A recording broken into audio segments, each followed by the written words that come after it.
Congratulations, you finally made it to 4 p.m. You know what that means. Happy hour. It's time to kick back, relax, and dive into the world of sports with the Young and Norvelle Show. Whether you're catching up on the latest scores, analyzing the big plays, or gearing up for tonight's games, we've got you covered. So grab a cold one, settle in, and let's talk sports. Here they are, Patrick Young and Terry Norvelle. Hey, we got ourselves a Hump Day edition going on. Terry Norvelle right here on a Wednesday, the Young and Norvelle Show on Action Sports Jax. We hope to hear from Patrick Young. I don't think Patrick's traveling. Obviously, Tuesday, Wednesday, he's normally in Charlotte with SEC Media, SEC Network duties, but I think they had limited games this week, so they didn't need everybody in Charlotte. So we hope to hear from Patrick.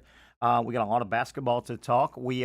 By the way, setting up the show, we will go live to New Orleans. You've heard as we welcome Zach Rothrock. Zach, big game going on in New Orleans. Have you heard? Coming up this weekend. That's why we're going live to New Orleans. Well, we got a guest calling us. You just settle down. I know you got all crazy. Oh, what are we doing, Terry?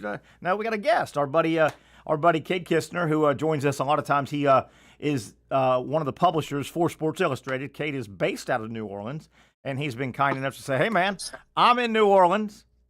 There's a big game called the Super Bowl in New Orleans. Hey, man, I got an idea. Can I call in? We'll do a report." Of course you can call in live from New Orleans. And, there's a lot of topics. And being serious for a minute, Kade, and I'm sorry, being serious for a minute here, Kade, we'll have Kade on at 4:30, Kade Kistner. We're only a few weeks removed from the tragedy. I mean, the horrible terrorist attack. Remember, obviously, the game between Georgia and Notre Dame. Zach got canceled, moved back one day. Number one, I hate to be this guy, but I got to ask Kade when we get him on the air, toward the bottom of the hour. I would imagine it feels kind of weird over there. I mean, the bad guys did something really bad, and that was only a couple weeks ago, right? That was only, if you think about it, that was only several weeks ago, the tragedy. So hopefully we can get the game. But I would imagine that everybody's on edge over there, wouldn't you?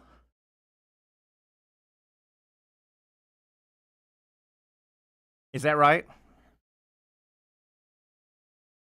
Yeah. And don't forget, I was surprised by this. I was pleasantly surprised, but I was surprised. And to add into that, did you hear President Trump will make an appearance? He's going to the Super Bowl. He will be the first ever, and this surprised the hell out of me, Zach. President Trump will be the first ever sitting president, currently in office president, that will attend a Super Bowl. That's surprise. So that adds to the nervousness. The president of the United States, the leader of the free world, will be there as well. But that surprised me that in the history of the Super Bowl, what is this, like 59, Super Bowl 59? Wouldn't you have thought, particularly a first-term president that might want to run again, wouldn't you think somebody somewhere would have gone to the Super Bowl, even if it was between his first and second term, kicking off his second-term run, right? Yeah, and George, what were you doing?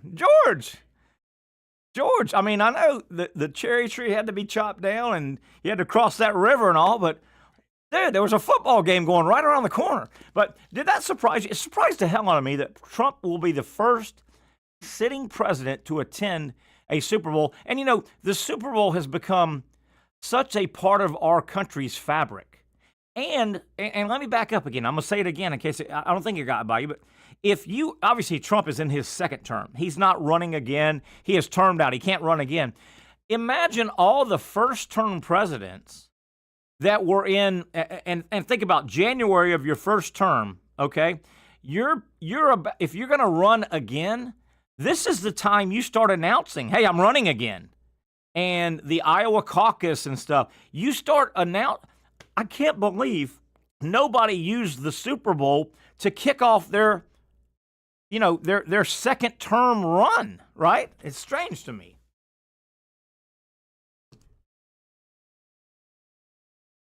Yeah. Yeah. Yeah, I failed. I failed today, or we got some. One of the things we're going to do today is some more fun Super Bowl news and notes and trivia. I was stunned when I saw that President Trump is scheduled to attend this year's Super Bowl, the first ever sitting. Not the first ever, right? Some of them could have been out of office or before they got in office, right? They may have gone as senators or past presidents. Trump will be the first sitting president to attend. That stunned me, because to me, my God, one of the reasons these musical acts want to play the Super Bowl at halftime is the enormity of the PR, right? The press, well, if you're a politician and you're still trumping for votes, no pun intended, my God, why would you not want to go to the Super Bowl on Sunday? You know, the tradition is, and Trump he's either about to sit down with Brent Beaird or has already sat down with Brent Beaird. But there is a tradition, sitting presidents generally sit down with the network of record and they do an interview, right? And during the 6 hours of pregame, they'll drop that interview. Well, Trump's about to do that. So obviously politicians realize the enormity of free, let me say it again, free publicity, but no sitting president has ever done an appearance. It drove me. I couldn't believe that, Zach. Couldn't believe it. Couldn't believe it. Yeah. So there you have it. Can you gamble on what? Oh yeah, it'll be. Normally it won't be halftime. Obviously, there's music, and it won't. Normally, it's during. They got 6 hours of pregame before kickoff. It'll be somewhere. My guess. I don't know this at all.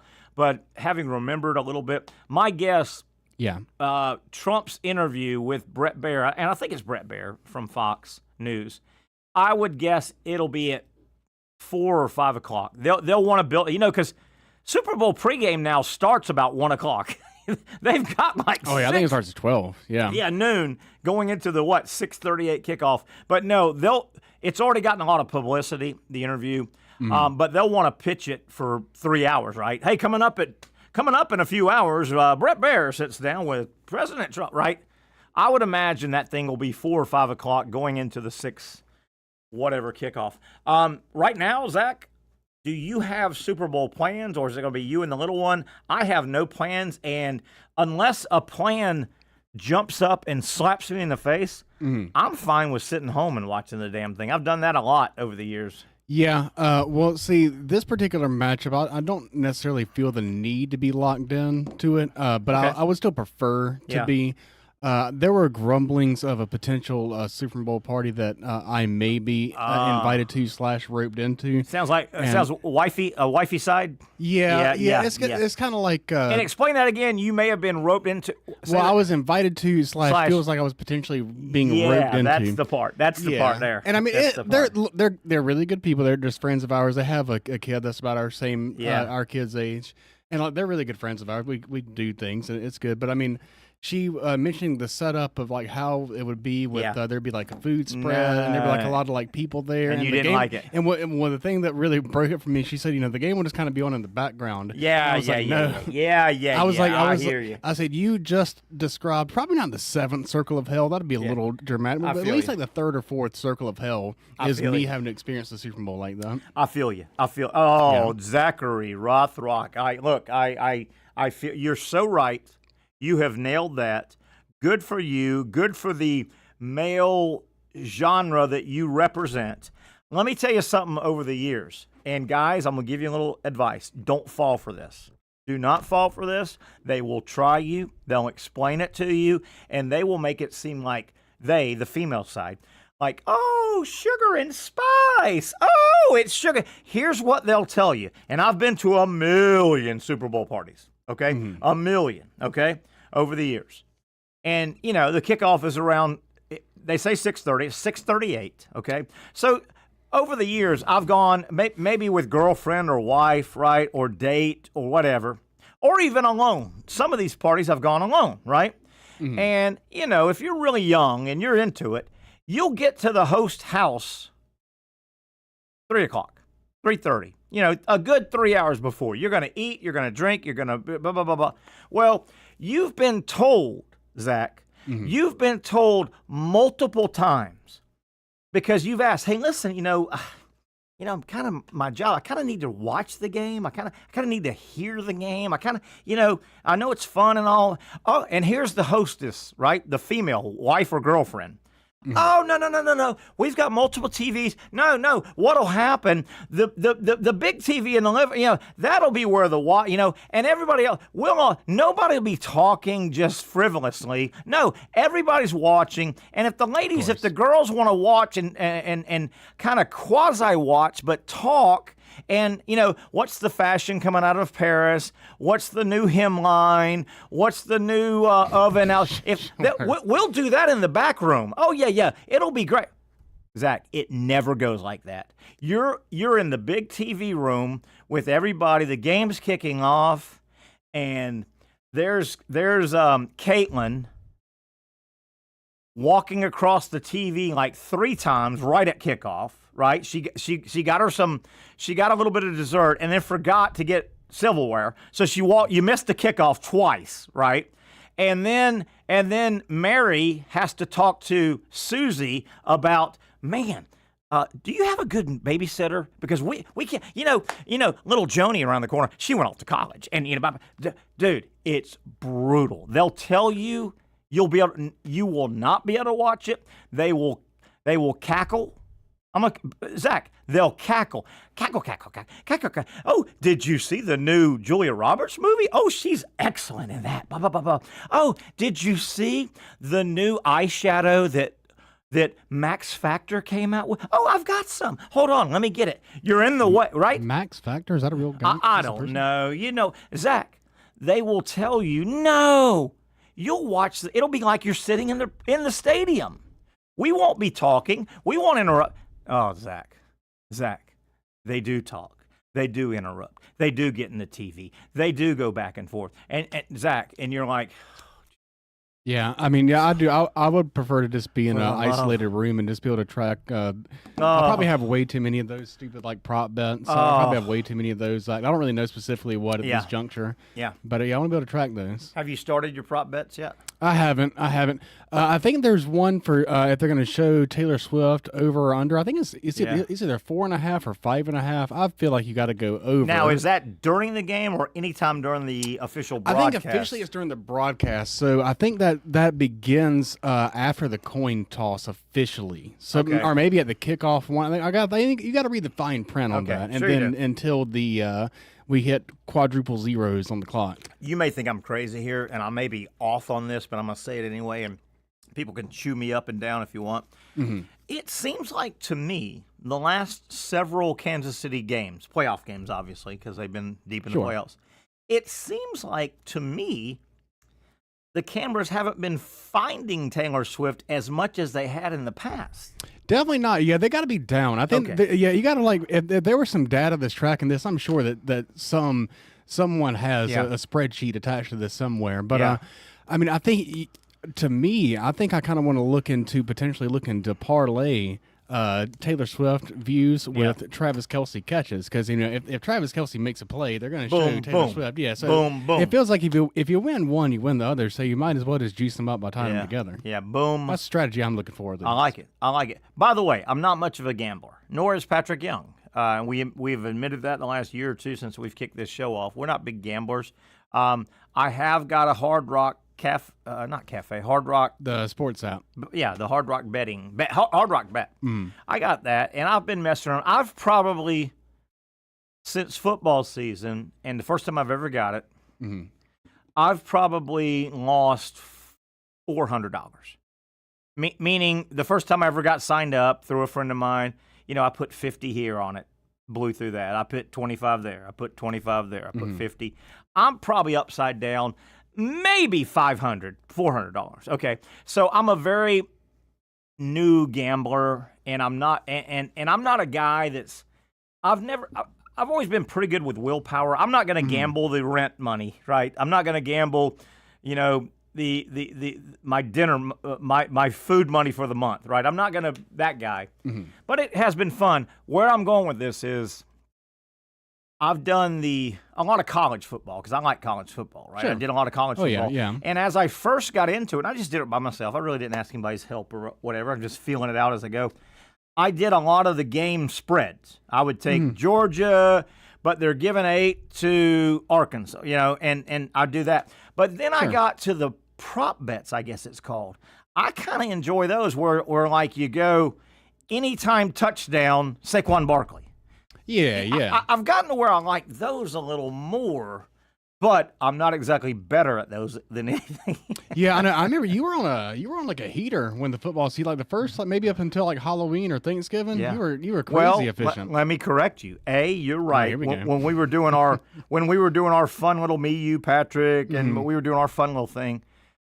Yes, you're right. I was off and running, and we were doing show versus show, and we were killing them, and I was killing it, and we were killing. Well, Zachary, that was before I signed up with the Hard Rock and started doing real money. Isn't it crazy how that works? I swear to God.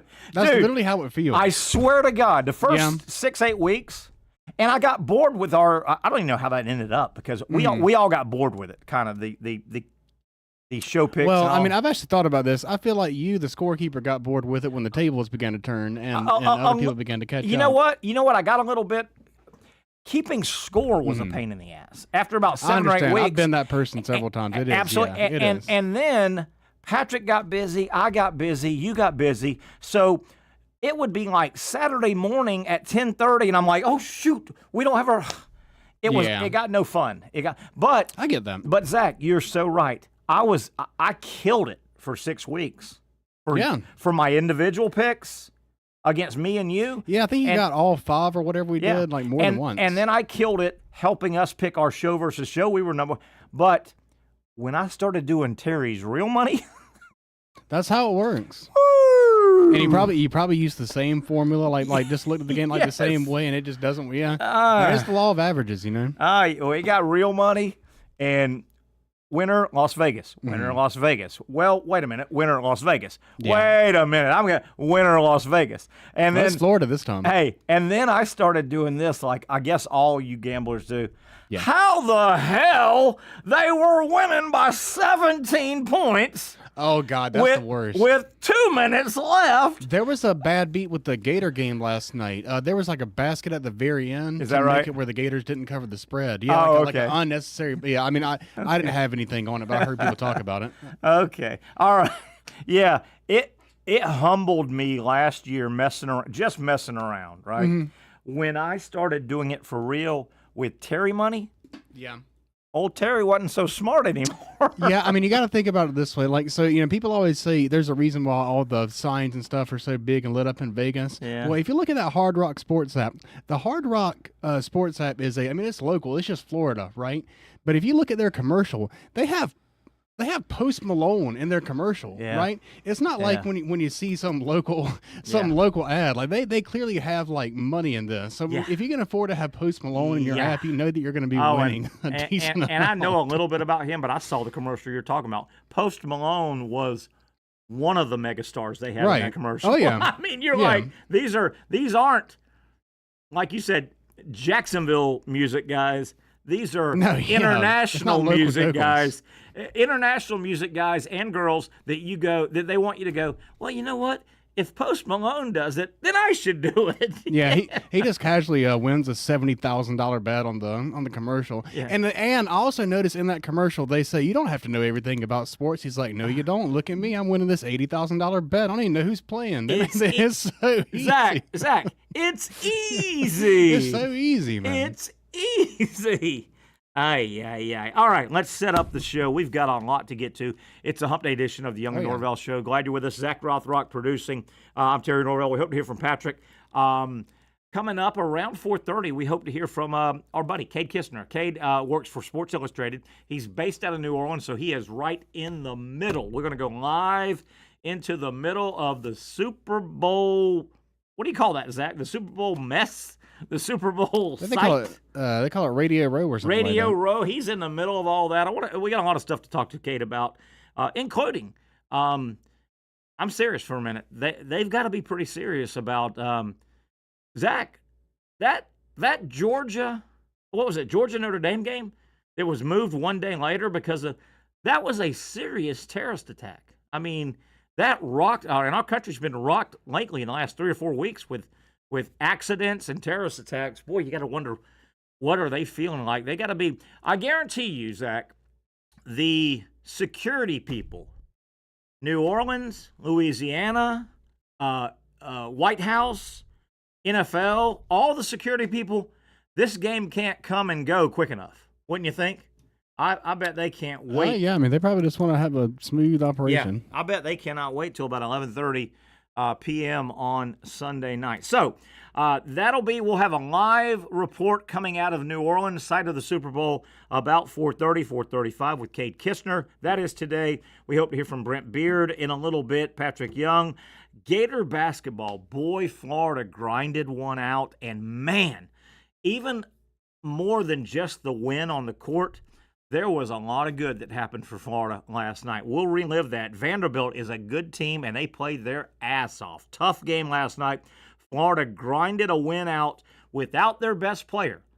Walter Clayton did not play, did not even dress out, and Florida had a lot of first-half adversity. Big win for the Florida Gator basketball team, I think, going into March Madness in case they get into foul trouble, in case they have. We'll talk about that, everything that happened last night in Gainesville, including the way that game rolled out, the way Florida's roster played out. Florida found some added depth. They had some new players step up in a big way in a big-time conference game. We'll talk Gator basketball, SEC basketball. Ole Miss undressed Kentucky. Don't look now, but Kentucky is in a hell of a tailspin. The Wildcats have lost 4 of their last 5 games. They're 15-7 going the wrong way. 2 big games tonight in the SEC. Missouri at Tennessee. Do not sleep. I'm calling the upset right now. Missouri will upset Tennessee in Knoxville tonight.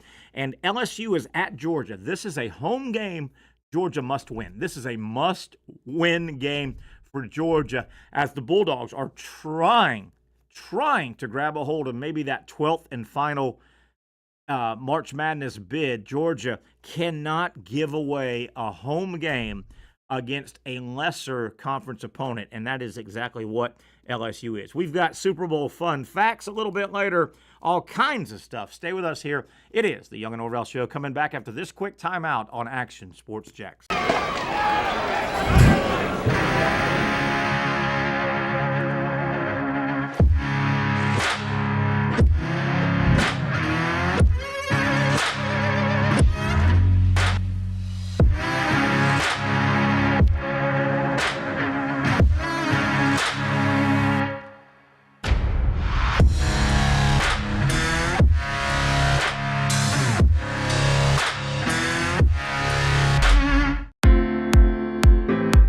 At Southeast Orthopedic Specialists, we know pain and injuries can stop you from doing what you love. This is why our board-certified orthopedic specialists offer the latest in both non-surgical and surgical treatment options and create a treatment plan tailored to your unique lifestyle and goals. So, whether it is a sports injury or that nagging pain that's keeping you from doing what you love, our team has the right treatment for you. For more information or to schedule an appointment online, visit our website. Finally, a family atmosphere, kid-friendly restaurant with a real sports bar feel. Bricks Jack's Beach features all of that and a large, climate-controlled covered patio with misting fans and heaters for all seasons. Mix in an extremely diverse menu that features the most quality and affordable steak at the beach, and there's no reason not to enjoy your next lunch, dinner, happy hour, or big sporting event at Bricks Jack's Beach, 300 2nd Street North in Jacksonville Beach. See you at Bricks Jack's Beach. You really got to hand it to him. Hold on. The previous play is under further review. I'm not sure what he could review, but okay.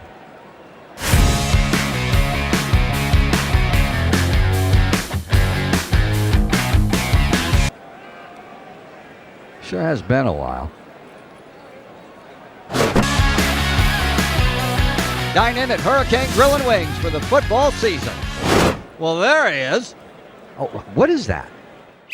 The Action Sports Jax 24/7 network is streaming. I'm Stuart Weber, and I'm here to teach you a nice 3-step process on how you can watch all your favorite programming from the Brent and Austin Show every weekday 10 a.m. to 1 p.m. or the Cup Date with me. It's fantastic. We talk NASCAR. It's a great time. Wednesdays at 1 o'clock. All right, first step, easy. Download the Action News Jax app. You probably already have it downloaded on your phone, so you might already have that one taken care of. Step 2, see that stack of pancakes up there? You click that stack of pancakes, and it's going to bring down step number 3, which is a full screen of all the different streams that you can click on, including the Action Sports Jax 24/7 stream. You click that, the video's rocking and rolling on your mobile device. You're watching all the shows you want to, and you're having a good time. You can also do it on your smart TV with the Action News Jax Now app. I do it on my Samsung TV at home. It's a great way to watch it on a nice, large screen for all the content. That's the Action Sports Jax 24/7 network. Hope you can find it. You trust CGC to make your water great, and now you can trust CGC with your plumbing needs as well. Fast, convenient scheduling, licensed and insured. A quick call away at 904-552-1242. You never know when you're going to have an issue with a shower, toilet, or maybe it's a sink that sometimes is easy to fix. All right, let's be honest. I'm not fixing anything. I'm totally staging this because when I have a plumbing problem, I call CGC Water Treatment and Plumbing. Trained professionals, transparent pricing, customer satisfaction. Small problem or even a bigger issue. Maybe you need a new tankless water heater or something a bit more intricate. The experts with 25 years of experience at CGC Water Treatment and Plumbing can do it all. Call 904-552-1242 or visit cgcwater.com. That's 904-552-1242 or cgcwater.com. CGC Water Treatment and Plumbing, an authorized independent Connecticut dealer. Florida license number CFC 1432579.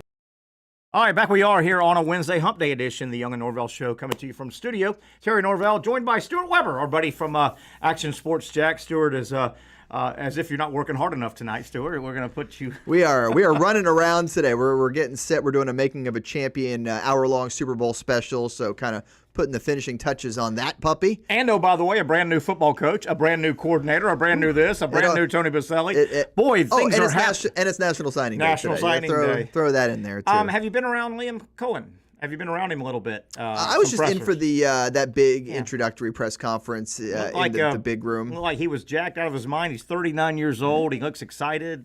I mean, yeah, I wish I was the head coach at 39. My God. I'm just in this room at 39. How about that? You know? How about that? It is funny when it's like, oh, wait, is that what 39? Look, I'm 39. Am I supposed to? You know, it is cool though. Your first impressions. He's a young guy. Young guy. He hired a 42-year-old. He hired a. I think the cool thing was we got a chance to go to that first Duval that they had inside the stadium. Yeah. And you can see that he's excited. Yeah. He's personable. He was able to connect with the fans very well, and that's why they did it, right? Sure. They did it as a chance for the fans to see him and go renew those season tickets that they were thinking about. I mean, that was the idea of that event. So Jags did a good job putting that on there and putting him on and display. And I'm sure they for them. sold a few tickets. Yeah. You know, Well, why not? You know, we were doing our live shots for the shows, and you could see people with season ticket reps taking them to the seats to show them this is what it would look like if you sit here and why not? It's all buy about these seats. sales. Yes, absolutely. So I thought that was a good idea that they did that. I've described and I've just seen him, Liam Cohen, from pressers and sound bites and all, and I mean this heartfeltly. He's a likable goofy. Yeah. And there's dumbass goofy. Sure. And then there's likable goofy. And your clique of buddies probably had a likable goofy. I had you were the cool guy. I was the cool guy. We hung around cool guys. But you always had one. I'll roll with that if you want to say that I was the cool guy in the group. Wink. Go with that, sure. But we all had that one kind of likable, goofy guy. Yeah. Oh, he's in. He's part of the 5 or 6 of us. That's kind of what I see him, and he's so excited. I will say he was still the quarterback of the high school football team. So he was still the starting quarterback. Yeah. I mean, but so excited, and you've got to believe that he probably in his desk drawer at home, he's got his goals. Probably he pulls them out.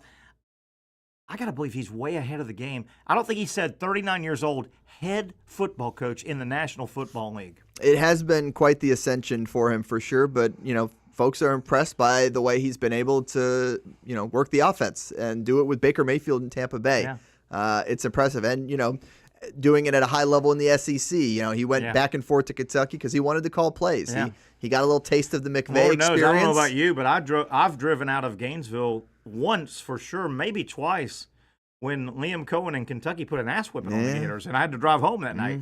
Yeah, it wasn't good. What is your visiting with Stuart Weber, obviously from Action Sports Jacks? Stuart, what is your personal relationship the last 10 years or so with Tony Boselli, and how do you feel about Boselli getting a executive high-level job in the organization? I think it's a great move because now when people are constantly wondering, okay, what's Shad Khan thinking about the football team? We meet with him once or twice a year. He does interviews once or twice a year. Unfortunately, it's been more than once a year because he's had to hire so many new coaches and do these press conferences. Yes. But, usually we do an interview, a sit-down with Shad Khan in London once a year. And, that's like the availability, and then the state of the Jaguars when they talk about construction and you're more focused on the other stuff, right? Well, now you have a conduit, a person who cares about the football, and that's the biggest takeaway from Tony Boselli for me is that he cares about the Jacksonville Jaguars as much as anybody in that building. I would agree. He wants that team to succeed, and he wants to do whatever he can do and whatever Shad thinks he can do. With respect, I don't mean to cut you off, but with respect to Mark Brunell, to Fred Taylor, to Jimmy Smith, to Wayne Weaver, to Shad Khan, Tony Boselli is Mr. Jaguar. It is. The first pick. Yeah, the irony is that, you only played here 6 years, right? Yeah, he only played Obviously, here 6 years. the injury cut short the he was career. He was the first. Mr. Jaguar, without a doubt. He had the little Texan thing, but he stayed here. Yes. He stayed engaged. He's been on the broadcast. He is Mr. Jaguar. He is, and you talk about the broadcast. I mean, he was able to build these connections around the league by doing these Westwood One radio broadcasts nationally, so that he has these connections, these people to talk to. They do. He was on the local home and away radio, but Tony did a lot of years Westwood One, and boy, Stuart, you make a great point. You pop on that Thursday night broadcast and be like, "Oh, hey, there's Tony," doing the national broadcast. But he did some Super Bowls as well. Absolutely, and on Tuesday and Wednesday of that week, he was talking to the Rams guys and the coach, and he was talking to the Saints guys, and he cycled through the whole league, and I think that's invaluable. I mean, his Rolodex is deep. It's gonna be neat. It's gonna be a neat off season. And I think it's interesting when you look at the structure, right? You think back to the EVP structure with Tom Coughlin. He was directly above, right? He was above Marone. He was above Caldwell. Gotcha. The way this structure has been built, all three of them are on level footing. That would be Cohen, Boselli, and whoever is going to be hired as general manager. Yeah. All three of those folks will report to Shad Khan. Now, is Shad Khan going to probably talk to Boselli the most? I would say yes, without a doubt. But there's no pyramid. There's no hierarchy. They're all on the same level in that triumvirate and reporting to Shad Khan. Does that mean the Jaguars with the 5th pick are taking an offensive lineman? Probably not, based on them they're taking extending Walker Boselli. Little. Extending Walker Little, that's probably not going to happen. But you never know. You never know what way they're going to go, for sure. Yeah. Let's switch gears. Stuart Weber joining us. Are you on tonight? Are you on? No, I'm taping some stuff or running around. Okay, I don't want to keep you. Brent Martineau's Brent tonight? Yep. That guy Brent, he's on tonight. Brent we bounce around so much on that schedule as far as who's anchoring what nights. You just kind of have to think like, who's doing that show tonight? Gator basketball. Yes.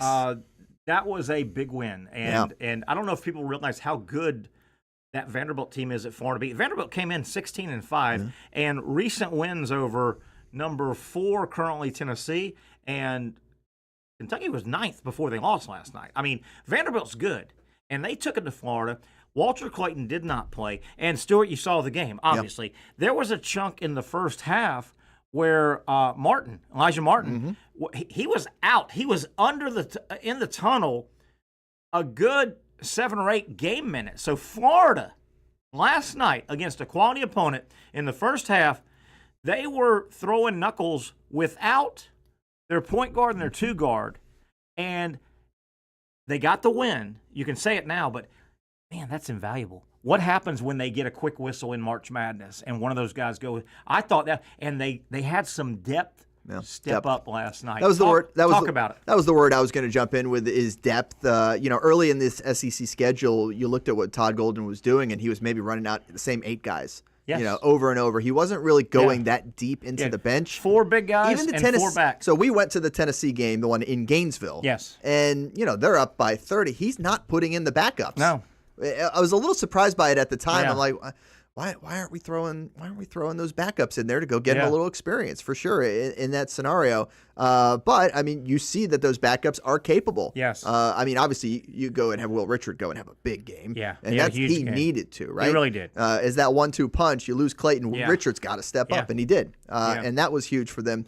But really to show that that they're able to bounce back after the loss to Tennessee. The thing I'm maybe more worried about is how they respond after good wins. Yeah. Because, you see what happens after the Tennessee game. I think Missouri was next. Yeah. So it's kind of been a little up and down. And now they're staring Auburn down the gun barrel. Now, part of that is because they've been playing a lot of really good teams on the front end of this SEC schedule where it's going to go up and down, especially with the road games. You're not going to win all of those. But I thought it was an impressive performance to get the job done, shorthanded against Vandy, and see where they go from here. And again, you may catch a game. It may be game 2, game 3 in March Madness.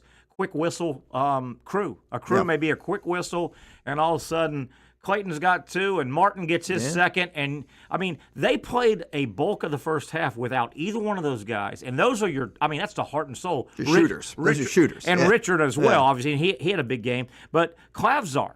Yeah, he came in. Those were 2 huge 3-point shots. Had to look up who it was. Yeah, he had 6 minutes in SEC play coming into the game, and then he goes and gets 6 points in the game. And that wasn't a 30-point blowout. That was high leverage minutes. Yeah. And I had heard through some guys through the grapevine that the Klavzar is how you pronounce it. Klavzar, European kid, Slovenian, can really shoot. Yeah. Now, when he's gotten into games, he's missed more than he's made, but his shot looks good. Those were 2 huge threes, and those were high-level minutes. Yeah. Sam Alexis hit a 3, should have had a 3-point play, had a couple of blocks. Huge game. Isaiah Brown got in there. And Aberdeen ran the point all game long. I know the broadcast said a lot about Aberdeen and how he was really going to have to step up and be that guy to step into the shoes of Clayton. I will say earlier this week, I was a little disappointed Handlogton's not going to be able to come back just because of the energy that he provides as that big guy. You like Condon, you like what he can do, and Hall. Those 2 big guys, you like that size. I would have loved to have Handlogton and maybe throw the 9-foot kid in there, but I don't want to burn his eligibility. You save him for next year. Staying with him, Patrick Young and I have had this conversation. I think Olivier Roux, and I think this is a little legitimate thing. Next year, if he's on the team still, the 7'9" kid, Handlogton will be back. Handlogton's all of 7'1". He's a 7'1" guy. I've seen them next to each other, and it throws you off. It's ungodly how much taller the 7'9". But I'm telling you, Stuart, I don't know how much the 7'9" kid is going to give them next year, even if he sticks around. Sure. Obviously he's a preferred walk-on. He could go. He may can go. On dead ball spot inbounds. When you make a basket, the inbounding team can run the baseline. And there's a couple situations where you can run the baseline. But on tip ball out of bounds, on a foul, there's many situations where the inbounder he has to hold the spot, can't move. Can you imagine somewhere late in the game, 4 seconds to go, right in front of you? What if you put him and 7'1" guy? What are you doing? How are you getting the ball? And how are you going to get the ball inbounds? Yeah. You're consulting with your volleyball coach to figure out how they do it, how they hit around the block. I will say, I feel bad for any of the photographers that got to put a camera on their shoulder and interview that guy and get that backache. I think back to my college days and having to do that with Noah Horford and Brewer and do that back bend. I'm 5'8", by the way. So that was a good foot and a half up there I was shooting, and it was tough. It was tough back How far then. do you think this Florida team can go? I think they can go a long way. Obviously draw, injuries. Sure, all that's going to matter. Red hot opponent. Sometimes you catch a guy that's just red hot, but I think this Florida team they may not be the top 2 or 3. If you said, who are the 2 or 3 that can go? Auburn, maybe Duke if Flag goes for 50 every game. I think Florida's in that next group of 3 or 4 that could legitimately win it all. Yeah, it feels like one of those years where the top 16 could win it all, quite honestly. Just that level of talent in the topsy-turvy top 25 that we've had lately. So I easily put them into that top 8 of that 16. And without a doubt, they could make a run. And There's a reason they call it March Madness. Yeah. There's going to be some madness. So you avoid the madness. You try to win in different ways, show that you can do it. And I feel like Florida has done a good job of that thus far in the SEC schedule. And there's in all tournaments, hell, in the Super Bowl tournament, in baseball, football, there's luck and fortune. Patrick and I talk about it all the time. Patrick Young, his 4 years at Florida, Elite Eight, Final Four. The year they went to the Final Four was his senior year. I was there. They were the best team in the country. Yeah. They were clearly the best team in the country. They lost to UConn early, won 30 in a row, and got knocked out in the Final Four to that same UConn team. The UConn team had two little guards, Boatwright and Shabir. The kids got hot. They couldn't miss for 6 games.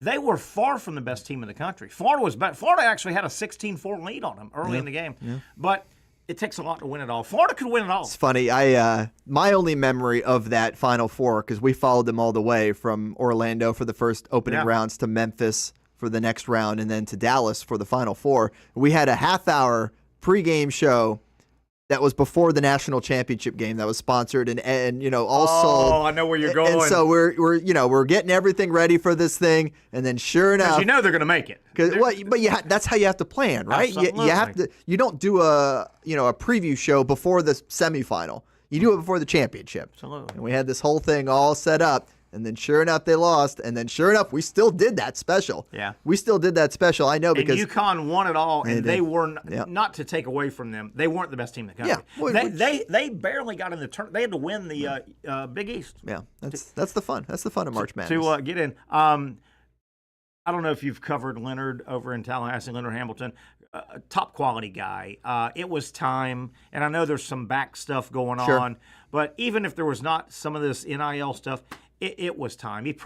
Florida State probably should have, or Leonard Hamilton probably should have shaken hands 2-3 years ago. Yeah. It's sad to see him go out like that. Boy, he's been good for college basketball and good for Florida State. I was going to say, I love the fact that his team showed up.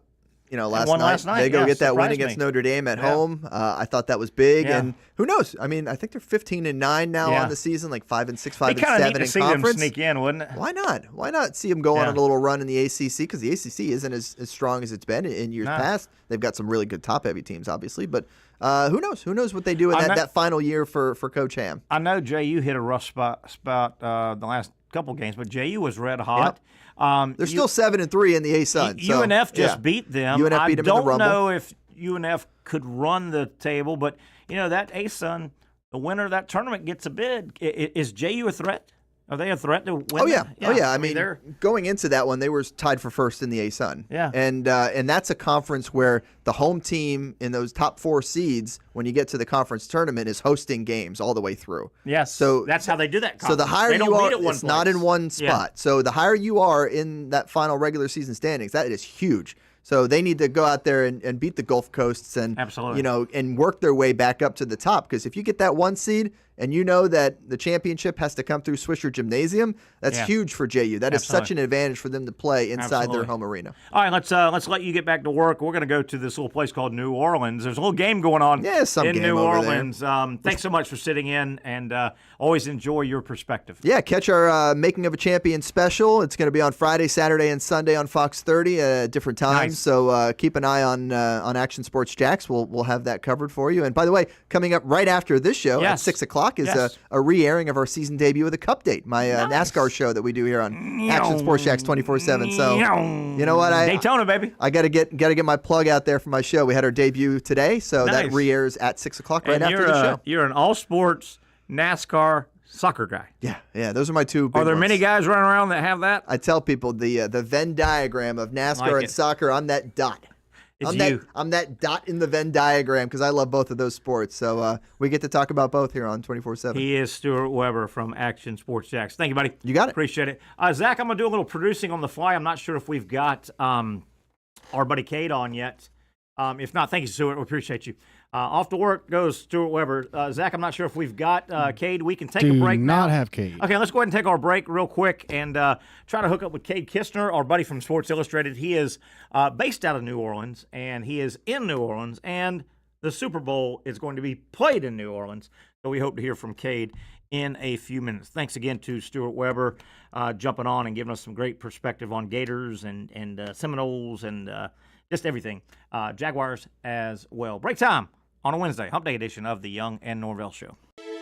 For those dealing with pain from a sports injury, arthritis, or spine condition, Southeast Orthopedic Specialists offers innovative new non-surgical options. Our regenerative medicine treatments, including platelet-rich plasma and other regenerative treatments, use your body's own restorative cells to aid in treating injuries.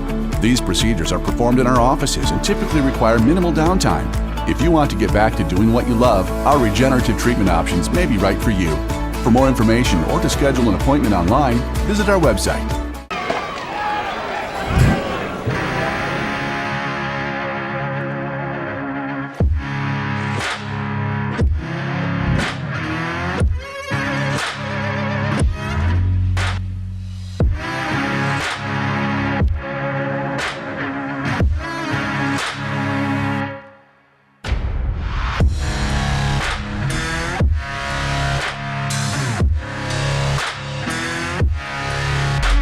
Finally, a family atmosphere, kid-friendly restaurant with a real sports bar feel. Rick's Jack's Beach features all of that and a large, climate-controlled covered patio with misting fans and heaters for all seasons. Mix in an extremely diverse menu that features the most quality and affordable steak at the beach, and there's no reason not to enjoy your next lunch, dinner, happy hour, or big sporting event at Rick's Jack's Beach, 300 2nd Street North in Jacksonville Beach. See you at Rick's Jack's Beach. You really got to hand it to him. Hold on. The previous play is under further review. I'm not sure what he could review, but okay.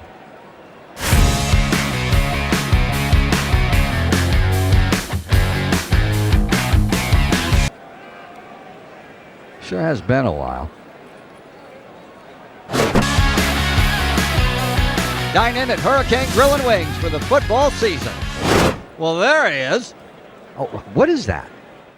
Hey everyone, Olivia Tasley here from Action Sports Jacks to tell you all the different ways you can watch our new 24/7 network. 3 easy steps. You don't even need a pen and paper to write it down. Step number 1, download the app. Search Action News Jacks in your app store either on your phone or your smart TV. Then, once you're on the app, click on that little drop-down menu in the upper left-hand corner with the 3 little lines. That'll show you these options, and boom, right here, click Action Sports Jacks 24/7, and you will be brought to our continuous stream channel. That app can be accessed through all these different platforms, whether you have Roku, Fire TV, Smart TV, Apple TV, or Google TV. You can find our app. Now, if you don't have access to the app, don't worry, we still got you covered. We're across all social media platforms from Facebook, Instagram, X, YouTube, Twitch. We have a podcast channel. Plus, check out our short reels on our TikTok. Action Sports Jacks 24/7. It's on all the time and everywhere. It's a new logo, new branding. With Bold City Heating and Air, it's an old school approach. One of the few locally owned and operated air conditioning businesses left in Jacksonville. It's hot, Florida in the summer. You can't do much to avoid it, but you can keep cool with Bold City Heating and Air. It's every customer counts kind of service, from when these trucks have pulled up to my home over the last couple of years and when they pull into your driveway as well. From communication to pricing to the actual service, everyone at Bold City Heating and Air cares about you. You know who is coming to your house. You know they will be well trained, and they will respect your home.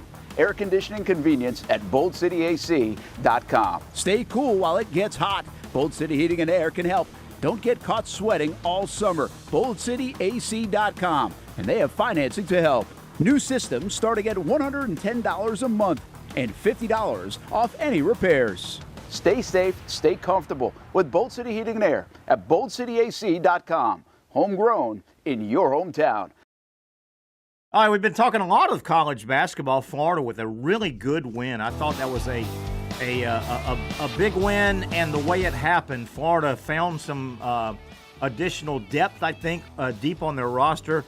Klabzar, the shooter, the foreign kid, hit a couple big threes. Sam Alexis had a big game last night off the bench. Now, he's been in the rotation, but he doesn't play a lot. He's the 4th of the 4 bigs. Isaiah Brown and Aberdeen. Aberdeen showed that he can run the point for Florida an entire game, a high-level game, SEC big game. Vanderbilt's good. Vanderbilt played hard. Florida played hard. Good win for the Gators. And I also thought, as we review that game last night, don't let the score fool you. That was a war most of the game. Florida pulled away late. There was a period early in the first half. Walter Clayton did not play. He warmed up and did not dress, so he did not play. The best player, the heart and soul of the Florida basketball team, did not play. Vanderbilt was 16-5 going into last night's game. They have 2 wins already this year over Tennessee. Yeah, that Tennessee team that beat Florida by 20 the other night. And Vanderbilt has beaten Kentucky. Vanderbilt's the truth. They're a good basketball team that's going to March Madness. In the first half, there was a period where Isaiah Martin tweaked, had a little injury tweak.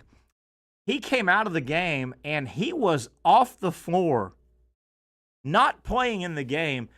It had to be 5 to 10 minutes of game action, probably closer to 10 minutes of actual game action in the first half.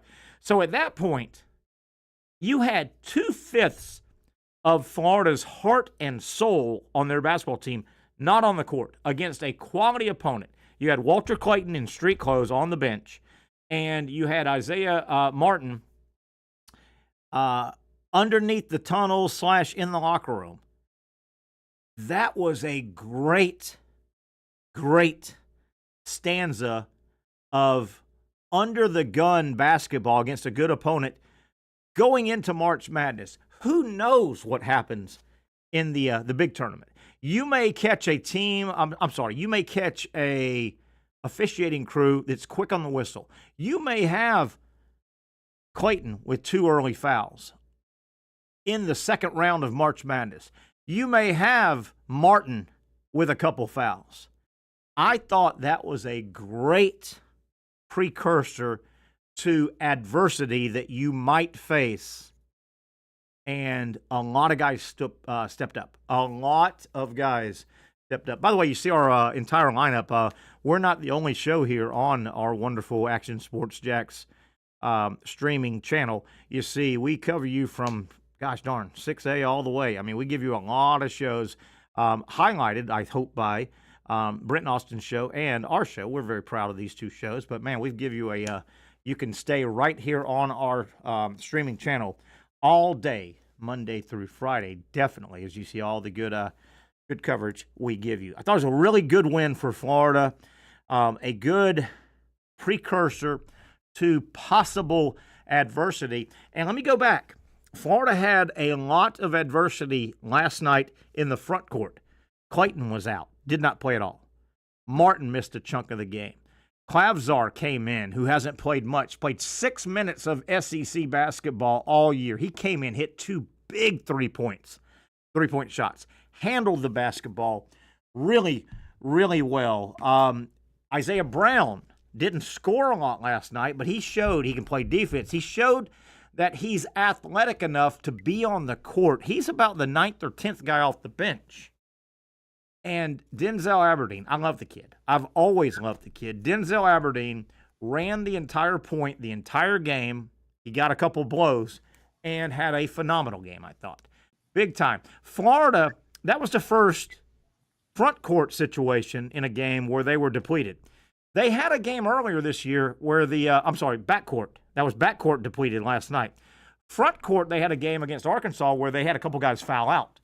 And they really went deep. Florida has shown that they can face adversity in the backcourt or the front court. I thought it was a big win. Big win. The win is important. The win is the main thing.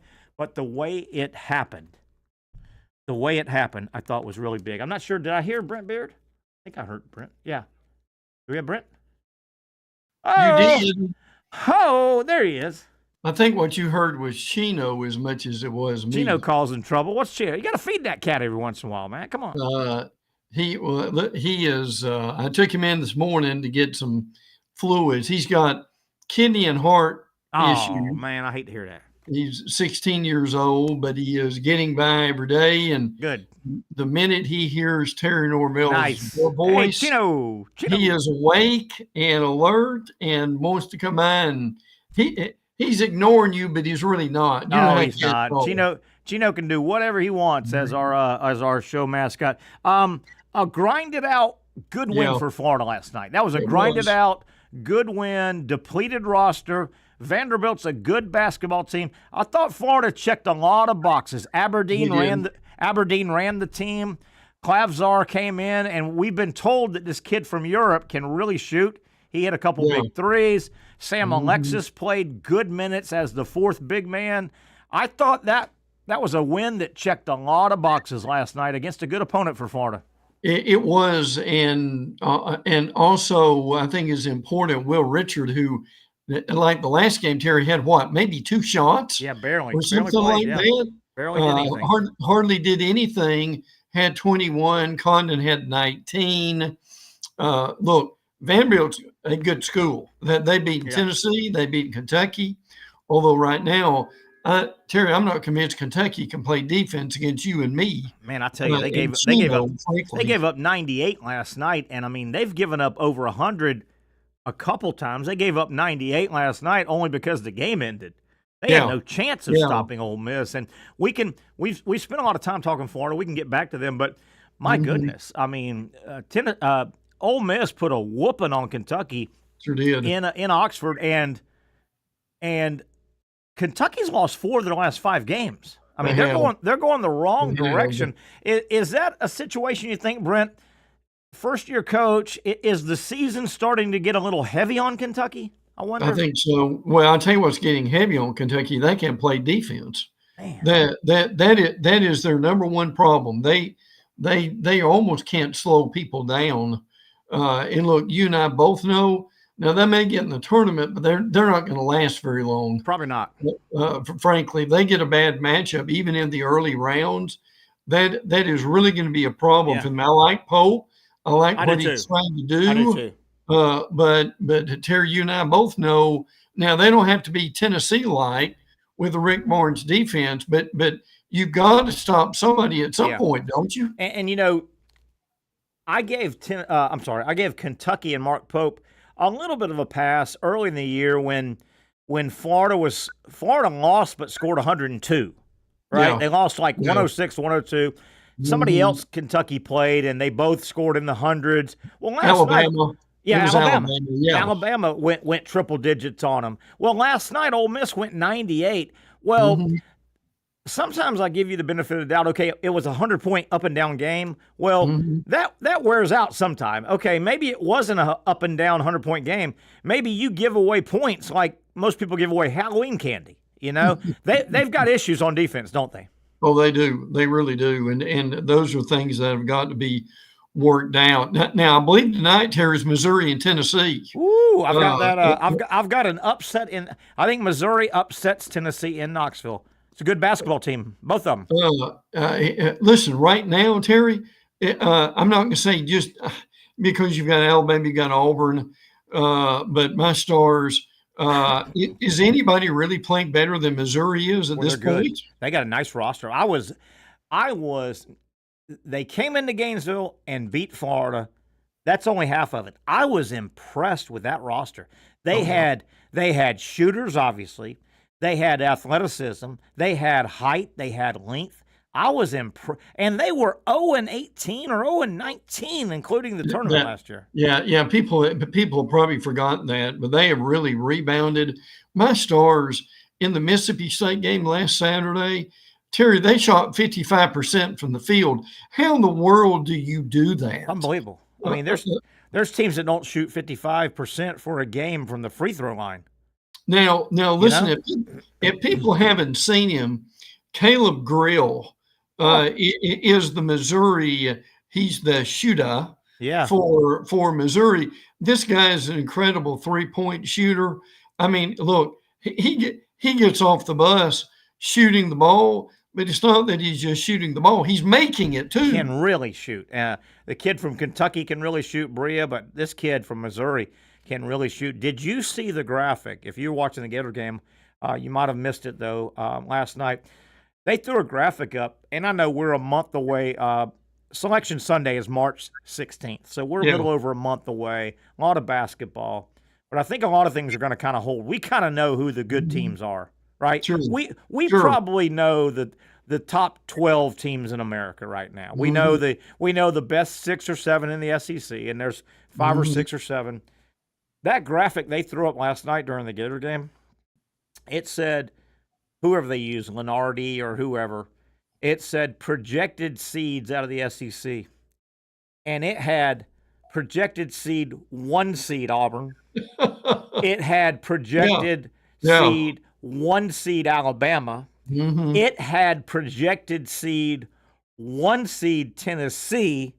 And it had projected seed 2nd seed Florida. Yes. And Terry, did this surprise you? They also had 2nd seed A&M. Yes, and they will grind you, buddy. They will grind. Now, I in the beginning, I thought they would actually have there are a lot of people think they'd have 13 teams from the SEC in the dance. I don't know if it's going to be 13. Yeah, but it certainly will be 9. I think it's more than that. Maybe double, and it's very well going to be double digits. I think you're looking at 11 probably as the low. I think it's going to come in 11 or 12, 11 or 12. I've just got a feeling tonight. Missouri goes into Tennessee. Keep an eye on that game. I think upset alert there. And Georgia tonight. Yes. Georgia's at home. They're facing LSU. Georgia has to win this game tonight. They cannot give away games to the LSUs of the world.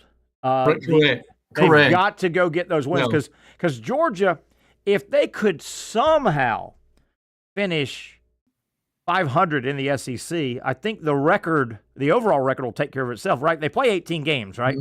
If Georgia can get to 9, even 8 and 10 maybe in that conference, but Georgia cannot give away a home game tonight against LSU, can they? You see this coming, don't you? Mike White, I know where you're going, yeah. Mike White gets off to a good start. They get excited. And then they get, and this basically is Saturday is a midpoint of the conference season, basically. There you go. So, I mean, tell me, we've seen this movie before, and I guess my question is, and this may be more of a Patrick question at some point, Terry. What I'm trying to say this without being too critical here, but what does he do? What do they do at this point of the season, whether it's with Florida or whether it's with Georgia, that they just become a really average basketball team? I don't know. He really, and you would think that he's had so much practice, final 5 minutes, trying to win a game, Mike White, that he would have figured it out. And that Mike White will take. What is the old saying? Mike White can take victory out of the jaws of defeat easier than anybody. Brent, looking ahead, and we'll talk about this as the SEC season winds down, men's basketball, and then we get to the conference tournament in Nashville. I think you can see this from a mile away, and Greg Sankey would not like to hear this. But can't you see? I think 4 teams will get a double bye. 4 teams will not play Wednesday. They will not play Thursday. They will open up Friday night. And to win the SEC tournament in basketball, if you're a double bye, you'd have to win Friday, Saturday, Sunday. You'd have to win 3 in a row. Right? Yes. And if you're a double bye, you're already in the tournament. You're getting in. Oh, absolutely. Can't you see, and Greg Sankey will not like this, but I can already see those 4 double bye teams, those coaches can't dare say this. Yeah. But I don't think anybody wants to be one and done and get beat. But if you're Alabama, Auburn, Florida, Tennessee, probably the double byes, I think you would take 1 win on Friday and 1 loss on Saturday, go home and start getting ready. I think you would take that in a heartbeat. Yeah. I would. Does that sound crazy? Now, no, that's not crazy at all. You remember when Kentucky was good. I mean, it was an out and out secret that they were going to play. I'm not saying they threw the game. Okay. All I'm saying is they didn't play with very much emotion or motivation. Nope. Didn't really want to be there, and they were just fine with going home and having two extra days of rest. Absolutely. You look at Auburn. Auburn will probably roll into Nashville 25-3, maybe. Yeah. Right. They've got one loss. It was to Duke. They're undefeated in let's say they lose a game or two. Yeah. Auburn's going to roll into Nashville 25-3, ranked 1 or 2 in the country. They're going to get a double bye, like the other 3 teams. They're not going to have to play Wednesday when the SEC tournament opens. They're not going to play Thursday. They're going to double bye. If you gave Bruce Pearl my favorite truth serum, and you said, Bruce, obviously you don't want to go one and done. You'd like to. You want to smell a win before you play, before you take another full week off. But if you told Bruce Pearl, Bruce, you're going to be a 1 seed. It doesn't matter if you're playing at 1 o'clock, tipping off on Sunday, or if you get. Would you win the Friday night matchup or Friday afternoon and lose a good competitive game on Saturday? You're on a plane going back to Auburn at 5:15 in the afternoon Saturday.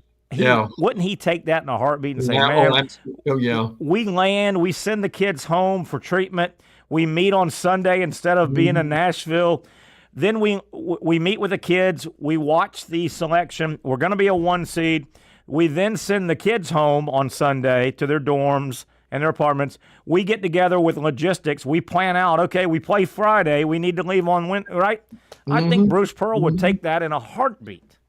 Well, I tell you, A, he would. B, is the teams that really need the tournament or Georgia and Arkansas, LSU, Oklahoma, Texas.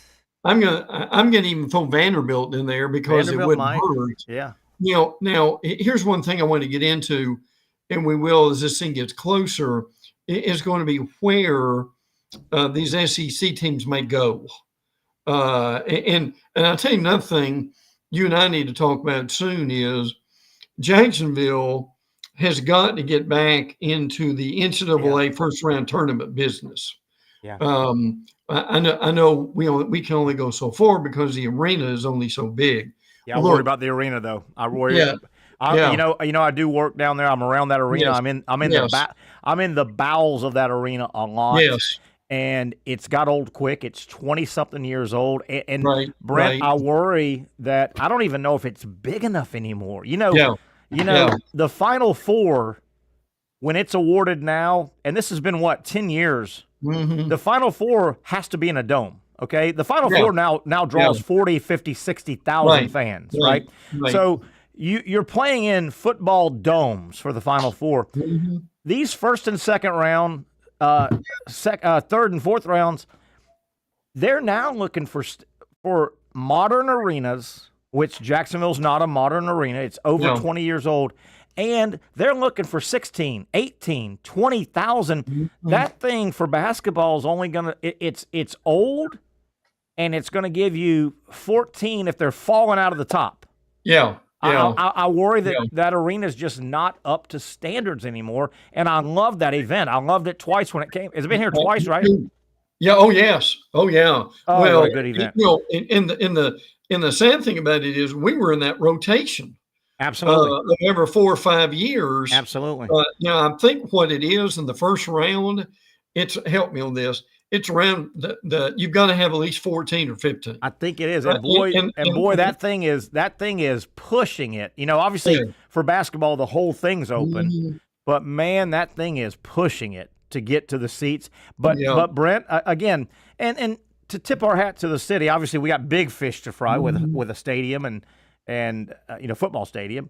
But working around the arena, even the last 12 months, they're doing cosmetic things, but they're putting lipstick on a pig. You can only put so much lipstick on a pig when there are 5 years and less old arenas around the country that seat 20,000 and they're pretty and they're only 5 years old versus 21 years old and smaller.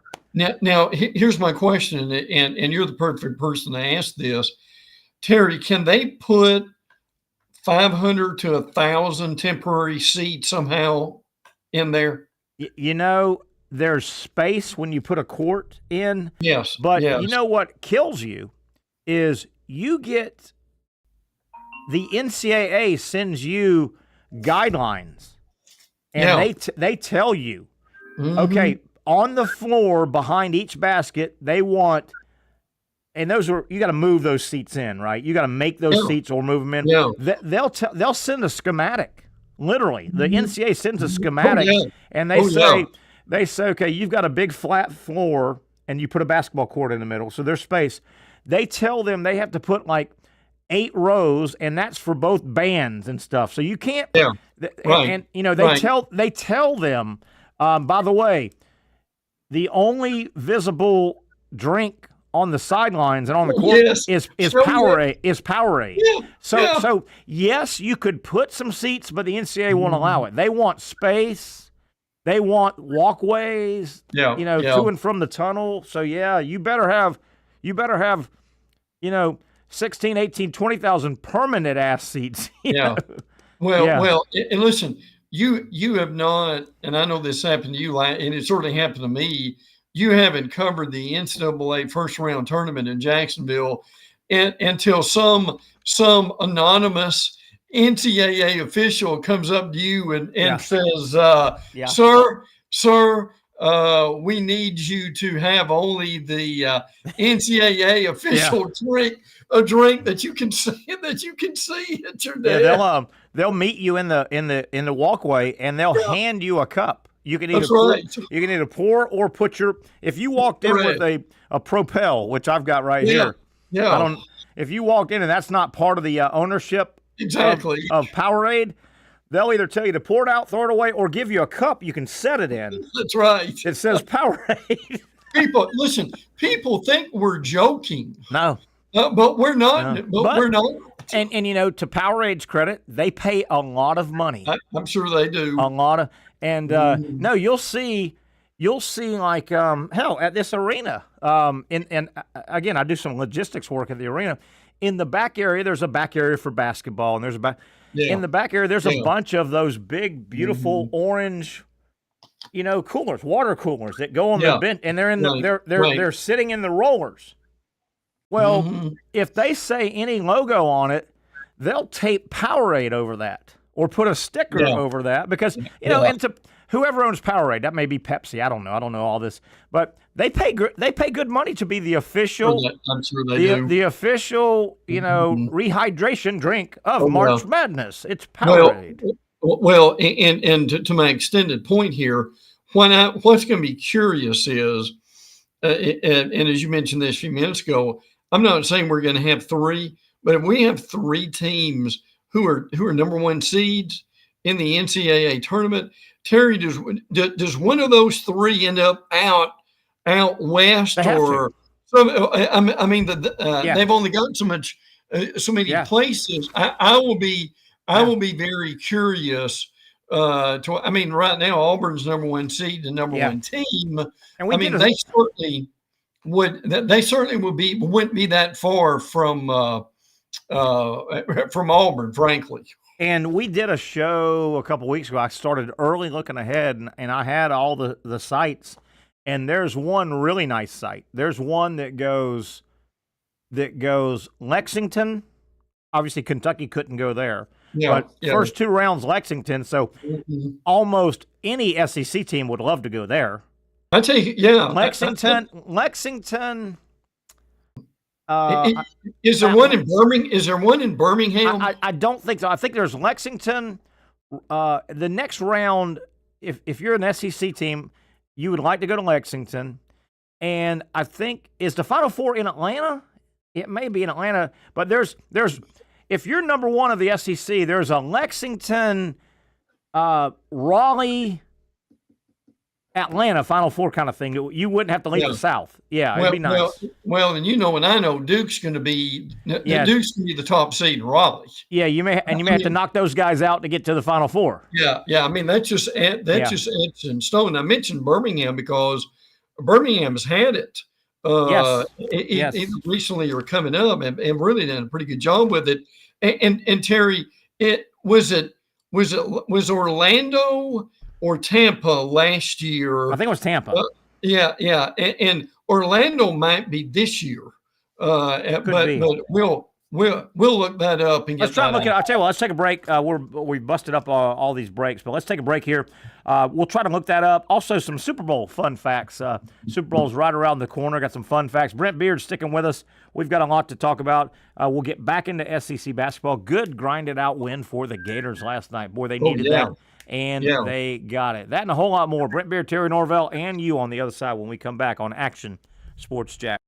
Finally, a family atmosphere, kid-friendly restaurant with a real sports bar feel. Rick's Jack's Beach features all of that and a large, climate-controlled covered patio with misting fans and heaters for all seasons. Mix in an extremely diverse menu that features the most quality and affordable steak at the beach, and there's no reason not to enjoy your next lunch, dinner, happy hour, or big sporting event at Rick's Jack's Beach, 300 2nd Street North in Jacksonville Beach. See you at Rick's Jack's Beach.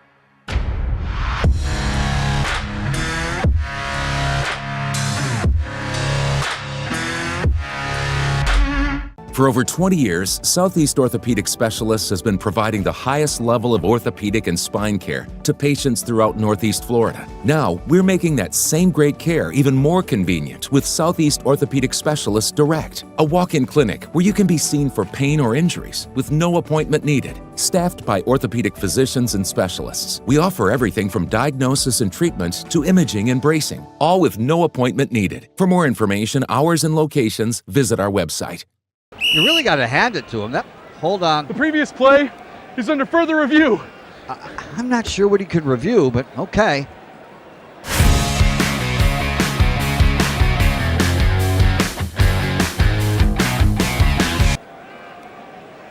Sure has been a while. Dine in at Hurricane Grill and Wings for the football season. Well, there he is. Oh, what is that? Hey everyone, Olivia Tasley here from Action Sports Jacks to tell you all the different ways you can watch our new 24/7 network. 3 easy steps. You don't even need a pen and paper to write it down. Step number 1, download the app. Search Action News Jacks in your app store either on your phone or your smart TV. Then, once you're on the app, click on that little drop-down menu in the upper left-hand corner with the 3 little lines. That'll show you these options, and boom, right here, click Action Sports Jacks 24/7, and you will be brought to our continuous stream channel. That app can be accessed through all these different platforms. Whether you have Roku, Fire TV, Smart TV, Apple TV, or Google TV, you can find our app. Now, if you don't have access to the app, don't worry, we still got you covered. We're across all social media platforms from Facebook, Instagram, X, YouTube, Twitch. We have a podcast channel. Plus, check out our short reels on our TikTok. Action Sports Jacks 24/7. It's on all the time and everywhere. Summertime means sizzling sales at Nimnick Buick GMC. The #1 Buick GMC dealer in Jacksonville has lots of inventory to choose from with their best price guarantee. Nimnick never charges above MSRP. You can save up to $10,000 off select new GMC Sierras or get rates as low as 1.9%. You know, I'm a truck guy. GMC Sierra, my trim level is an SLT. This one's an Elevation. Pretty good looking color as well. So here at Nimnick Buick GMC, you have a lot to pick from. My father-in-law, he drives this, an Enclave, so I feel like that GMC in the family. 2025 is coming around the corner, which means it's almost time to close out those 2024s this summer. You can schedule a test drive at NimnickBuickGMC.com, and while you're there, check your trade value and customize your payment options. Nimnick is there for you, even on Sundays. Visit the showroom on Phillips Highway or shop online at NimnickBuickGMC.com. Nimnick, your friends in the car business since 1941. GMC, we are professional grade. I bring you back with music.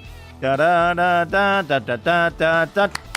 Deep in the heart of Texas. That, Brent Beaird, is where you want to go. The Final Four is in San Antonio. So that is where all the men's basketball teams are wanting to head to. Brent Beaird's here. I'm Terry Norvelle. We're continuing some basketball talk, and we were asking about the locations for March Madness. I know we're a month-ish away from Selection Sunday. Here we go. You've got 8 sites for the first and second round, okay?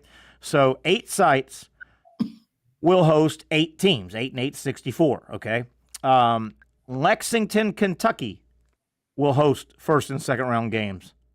Providence, Rhode Island, Seattle, Washington, Wichita, Kansas, Cleveland, Ohio, Denver, Colorado, Milwaukee, Wisconsin, and finally, Raleigh, North Carolina. Okay?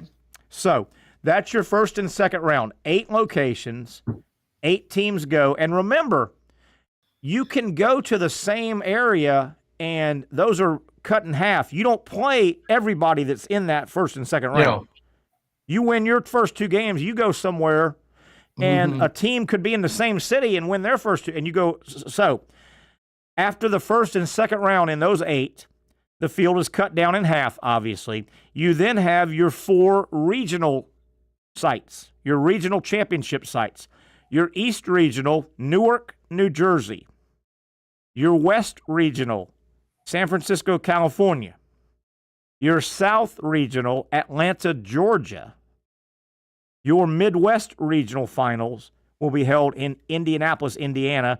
And then obviously the 4 teams standing will meet on Saturday in San Antonio, and then the 2 teams standing will meet on Monday, San Antonio. So if you are, let's say, Auburn, Brent Beaird, Auburn, and I think if you're the number 1 seed, the 1 of 1, you're given a big deal. Yeah. And I don't know who's bracketed, but if you're Auburn, you would love to go to Lexington. Yeah. Or Atlanta? Well, Atlanta is the regional. Okay. So if you win your first 2 games, you would love that Lexington to be paired with Atlanta. Yeah, no doubt. So yes. Auburn, theoretically, if they went perfect, if they could handpick, they'd win their first 2 games in Lexington, SEC stronghold. You won't play Kentucky because they can't play on their home floor, right? Kentucky can't go to Lexington. No. If you're Auburn, perfect world, if it could play out, win game 1, game 2 in Lexington. You then go to Atlanta for the South Regional. You win game 3, game 4, and then you head to San Antonio and try to win the national title. You know what's going to happen here? If you're Florida, let me cut you off. If you're Florida, you wouldn't mind going to Lexington either. Yeah, absolutely. And being away from your seeds would be so close, you'd be away from Auburn. You wouldn't play them in the first or second round, probably. You might knock heads.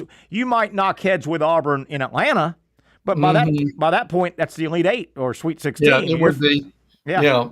Now, here's my question on this: obviously the SEC is now arguably the number 1 conference. Correct.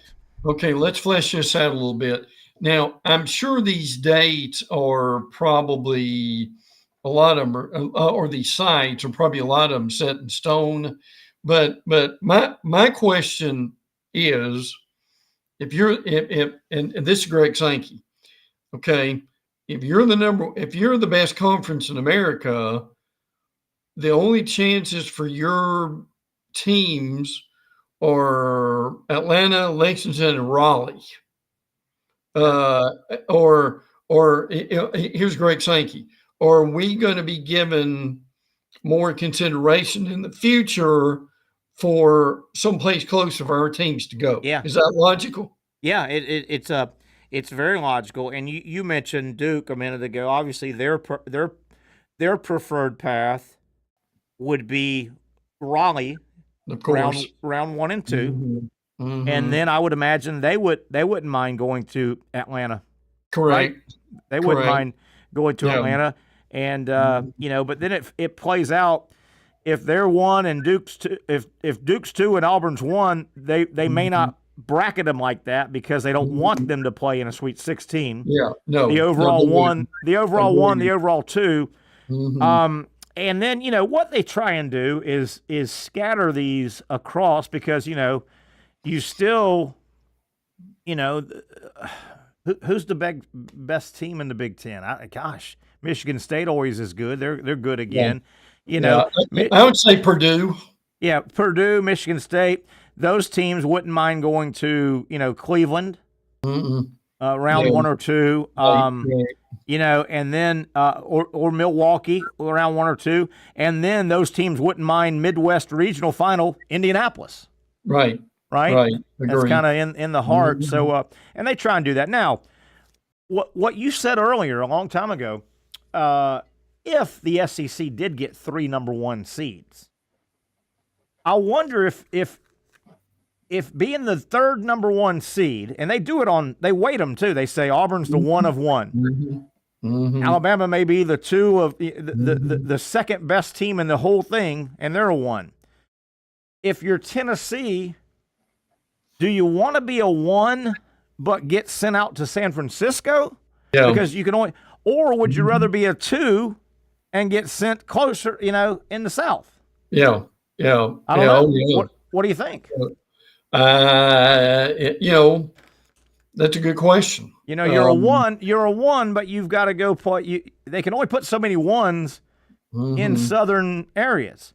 If you're a 1, but you got to go to San Fran, maybe they wouldn't send you that far, but maybe you got to go to Milwaukee. Maybe you got to go to Cleveland. Would you be better off being a 2 in Atlanta, in Lexington or in Raleigh, Yeah. Well, it would also depend on when you played. Sure. Now, some of the SEC folks have said, we are tired of playing it's only 2 teams, but I know where you're going. We're playing on Sunday, and if our champion has got to go to Timbuktu and play Thursday, that's no advantage for anybody, is it? And I know they try and protect from that a little bit, but what happens when Vanderbilt gets on a heater and wins the SEC? Absolutely. And even though they got an automatic bid in, they're going to be a 6 seed. Well, they've got to play on a Thursday. Yeah, that stinks. I'll tell you who else it hurts. They need to kill. I heard you say this. I'm almost positive you said all these championship games should be played on Saturday. Yes. And be done. Because you know who else it hurts? That damn selection committee's got to sit around Sunday morning, and they've got their big board, and they've got a bunch of question marks. They got to fill in at 1 o'clock, 1:30, 3 before they go on at 6:30 in the evening, because games are being played 2 and 3 hours before the show fires up on TV. Oh yeah, Terry, I remember the that Big Ten championship game has either been at 3, 4, or 5 o'clock. Yeah. I mean, that's nuts when you're thinking about that. Yeah. But they really ought to do themselves a favor in those tournaments. And again, I know people say, well, they need to get rid of these tournaments. That ain't happening, okay? Anybody listening to Terry and I who think the SEC football or basketball tournament is going away, you're not dealing with the reality. And if for no other reason, it's a wonderful sports banquet. It gets your group together. You all meet in one location. You get a lot of business. I think the SEC, for instance, gets a lot of basketball business done in Nashville in a few weeks. They do. There's no doubt about that. I think they do. Brent, we've talked a lot of college basketball. Real quick, I don't think we visited. FSU had to get rid of Leonard Hamilton, and get rid of is strong, but they fired him. They told him, and I know the NIL stuff is going on, but if there was no NIL stuff going on behind the scenes with Hamilton, this was probably going to happen anyway, and it needed to happen. It's time that Leonard walks away from FSU. It got stale. He may have taken them as far as you can go in basketball at FSU. What are your thoughts on Leonard and FSU divorcing at the end of the year? It just had to happen. Now, it looks like that, and look, for all we know, he may have told them at the beginning of the year, guys, this is it for me. Yeah. And I know it's time.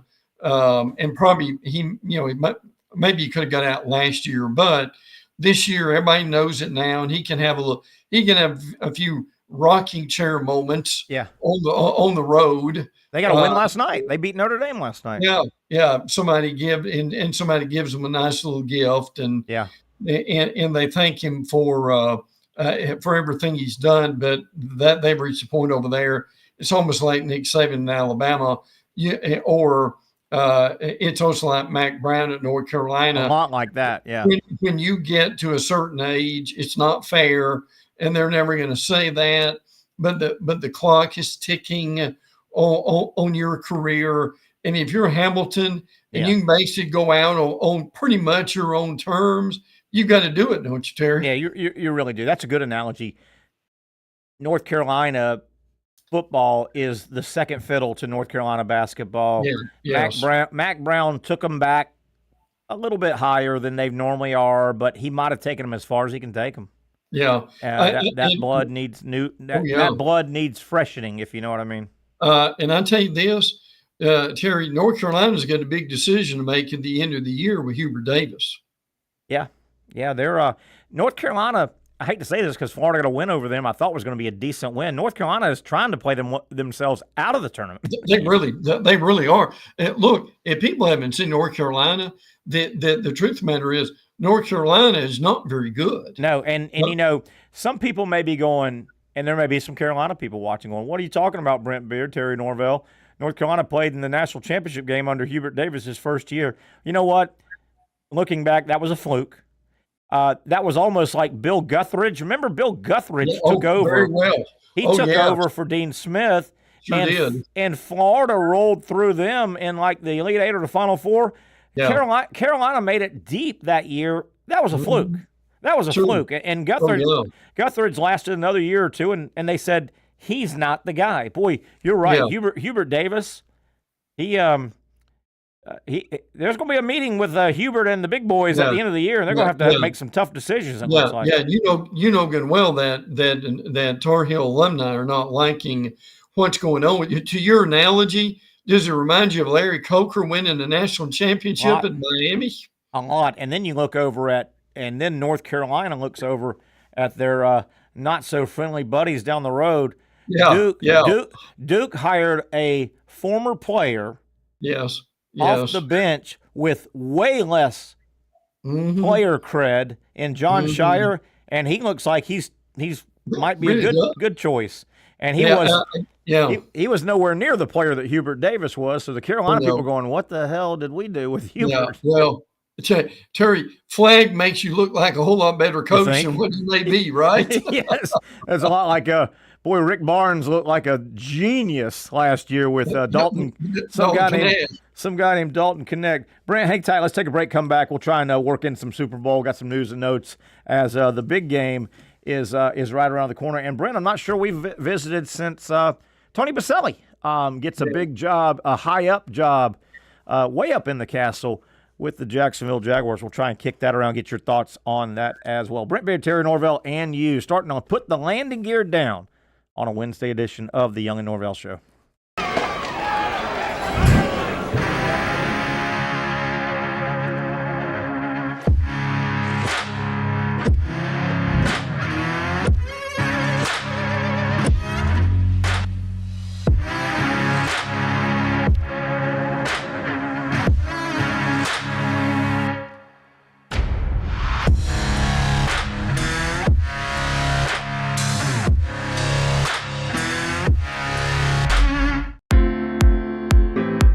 At Southeast Orthopedic Specialists, we know pain and injuries can stop you from doing what you love. This is why our board-certified orthopedic specialists offer the latest in both non-surgical and surgical treatment options and create a treatment plan tailored to your unique lifestyle and goals. So, whether it is a sports injury or that nagging pain that's keeping you from doing what you love, our team has the right treatment for you. For more information or to schedule an appointment online, visit our website. Finally, a family atmosphere, kid-friendly restaurant with a real sports bar feel. Bricks Jack's Beach features all of that and a large, climate-controlled covered patio with misting fans and heaters for all seasons. Mix in an extremely diverse menu that features the most quality and affordable steak at the beach, and there's no reason not to enjoy your next lunch, dinner, happy hour, or big sporting event at Bricks Jack's Beach, 300 2nd Street North in Jacksonville Beach. See you at Bricks Jack's Beach. You really got to hand it to him. Hold on. The previous play is under further review. I'm not sure what he could review, but okay.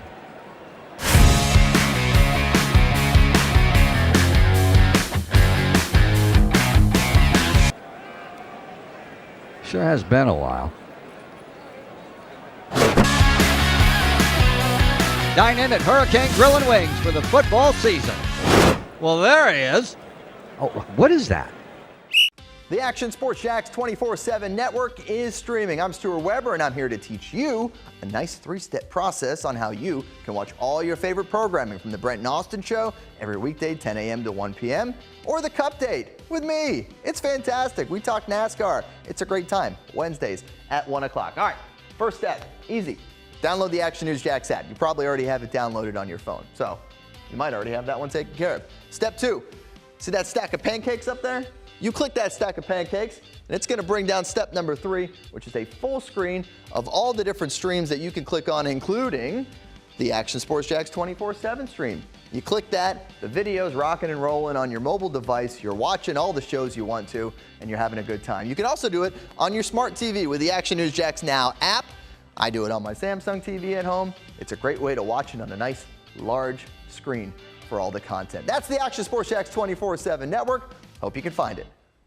You trust CGC to make your water great, and now you can trust CGC with your plumbing needs as well. Fast, convenient scheduling, licensed and insured. A quick call away at 904-552-1242. You never know when you're going to have an issue with a shower, toilet, or maybe it's a sink that sometimes is easy to fix. All right, let's be honest. I'm not fixing anything.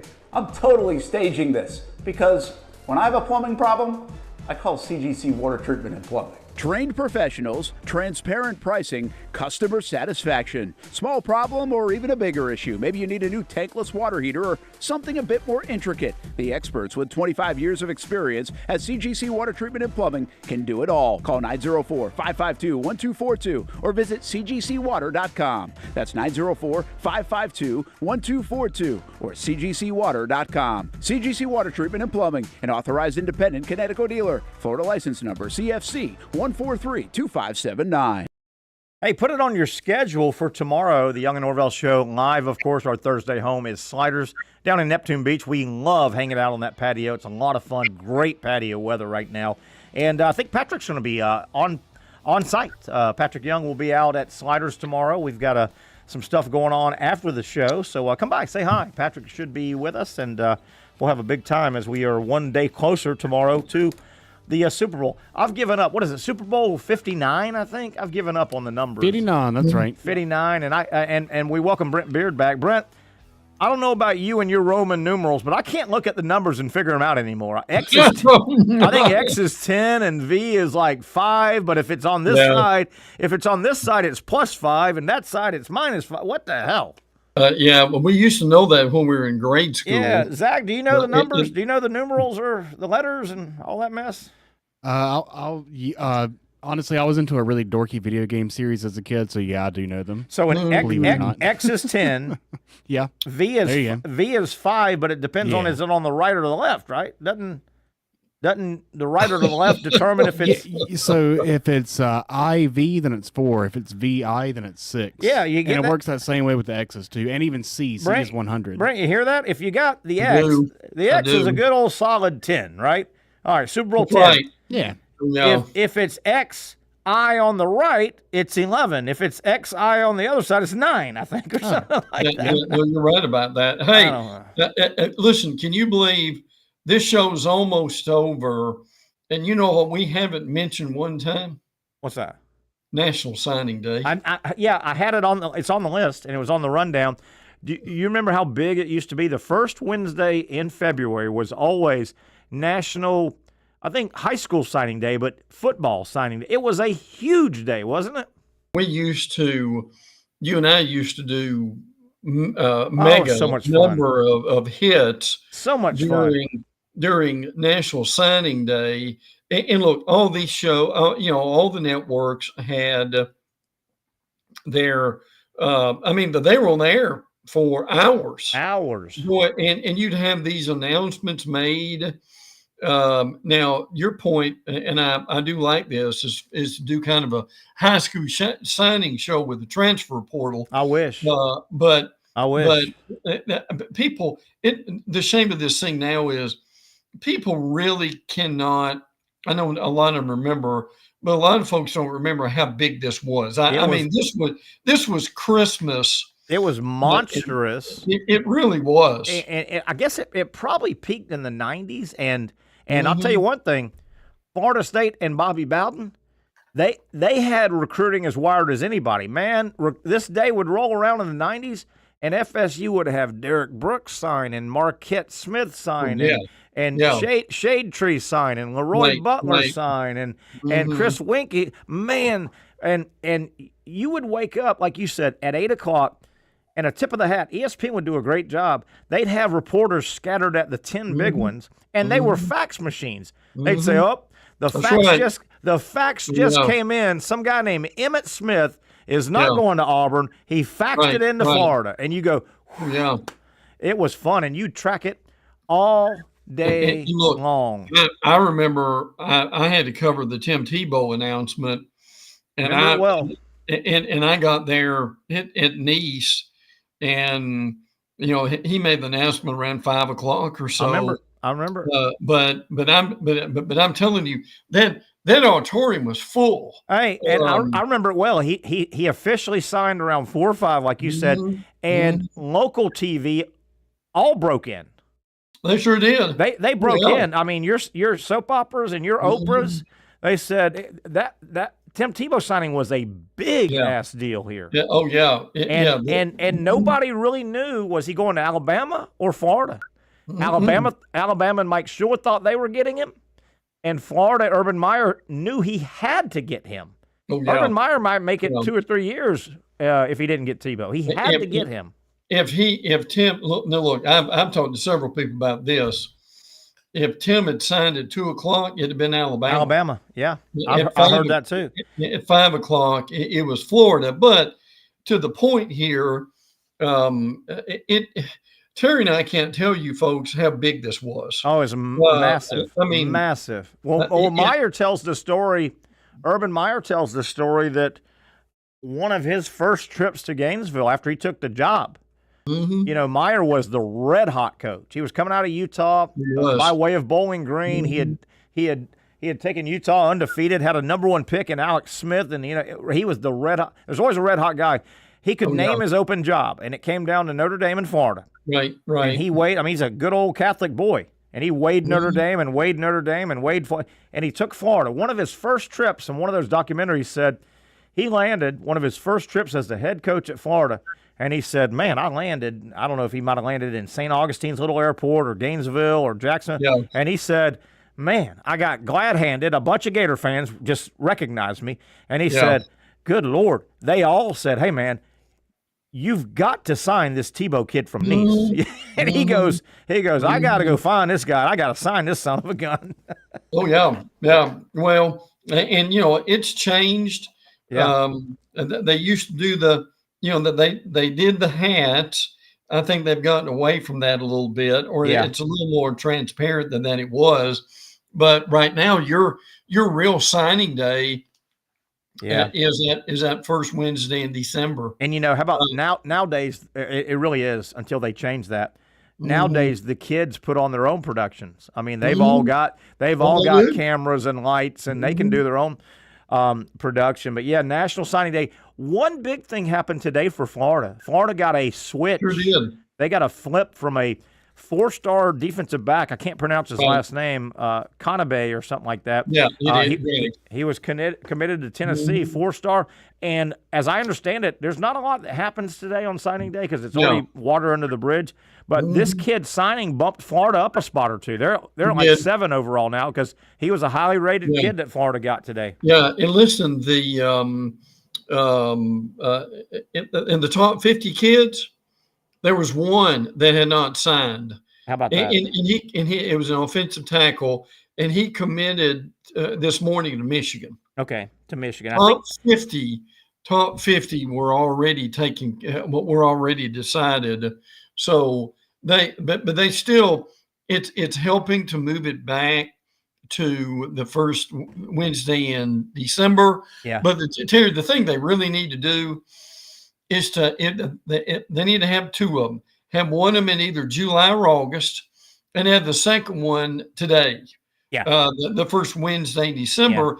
Yeah. And if they did that, it would make a lot of it would make it a lot better, frankly. And I think the real quick to wrap this up, the two kids, the kid that signed with Florida was a highly recruited kid, and he was expected to flip from Tennessee to Florida. And the big guy you talked, the top 50 guy, I think he was expected to go to Michigan, so it wasn't really a big upset. Right. Both of them kind of you knew, but the Tennessee kid, they thought they had him for a long time, but the word came out a couple months ago. This kid's starting to lean Florida, and Florida.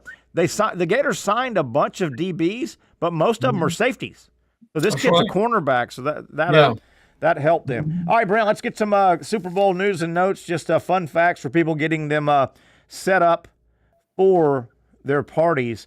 Super Bowl, we talked about the players. The winning share Sunday, if you're a player on the winning team, $171 million. You get $1,000, you get a check. $171.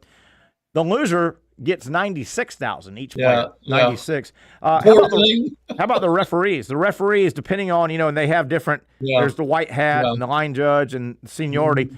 Referees for the Super Bowl get paid between $30,000 and $50,000 each, and that does not include the Chiefs' bonus that they're going to give. The Chiefs will give some of the refs that make the right calls. They'll give them bonuses. Right. You got that, didn't you? You got that. So that doesn't include. Kansas City. A lot of people got that, yes. Brent, in the history of the Super Bowl, take a guess how many female referees there have been in all the Super Bowls. How many female referees? And it's a low number. I'll give it to you there, a low number. I'll say 2. 1. The first female ref was in 2021, Sarah Thomas. Yeah, but yeah. And now when you see in a game, an NFL game, you'll see, and I'm not sexist here, but you'll see maybe a pigtail through the back of the hat, and you're not really, you don't go. And I'm not talking Super Bowl, regular season games. You don't go, whoa, that's a woman, Right. Now I don't know if you've heard this or not, but this is true. The senators in the state of Louisiana have got together and they have basically gone to the networks and they've said, look, we support everything you're doing here 100%, but we want a clean halftime show. We don't want any surprise nudity. We don't want anybody, running naked across the screen. Yeah, that's not good. Don't do that. I don't. And so that, this may be the cleanest halftime show that we've had at this point. Because when you think clean living, you think New Orleans, Louisiana. Boy, you do. Especially Bourbon Street. Yeah, exactly right. Well, that especially Bourbon Street. Oh, yeah. Go ahead, Brent. Do you look? And I'll be honest with you. I hope the Eagles win. They've got all those SEC players. Basically, that front seven's Georgia Bulldogs. It's amazing. They got like 6 former Georgia players. But I'm just telling you, Terry, if that thing's close in the fourth quarter, and with Mahomes with the ball, I mean, I don't think there's any way that he doesn't go back and win. And take the conspiracy out of it. Okay. Oh, they get the calls is why, blah, blah, blah. More times than not, when the play of record has to be made or the drive of record has to be made in these playoffs the last 7 years, Kansas City makes the play. They make the drive. And you can say refs all you want. Okay, average national anthem time. The average time it's taken to sing the national anthem, 1:50. I can live with that. Just under 2 minutes. I can live with that. The longest national anthem performance was by Alicia Keys, 2 minutes and 35. Too long. 2:35. Too long. Way too long. 1:50. Right at 2 minutes. We can live with. So I don't even know who's singing the national anthem. We know Kendrick Lamar is your halftime. Most Super Bowl losses, 5. The Broncos and Pats. Bills only 4. Now they were 4 in a row. But the Bills only 4. How about the Patriots? They've won a boatload and they've lost 5. God almighty. Woo. 4 franchises have never made the Super Bowl. current franchises in the league have never made. One of them's the Texans. Well, they're kind of new. Right. The Jaguars are another one. Hold on. One of them's the Browns. One of them is the Lions, and they came close. They did. And who was that fourth one? Mm-hmm. Not the Panthers that came in the same time. Yeah, right. Jaguars. Yeah. Jaguars, Lions, Browns, Texans never made the Super Bowl. 2 teams have made the Super Bowl in their own stadium. Yeah. Buccaneers and Rams. Buccaneers and Rams. Mm-hmm. Remember, that didn't happen for the longest time. Everybody said, man, it'd be cool if a team.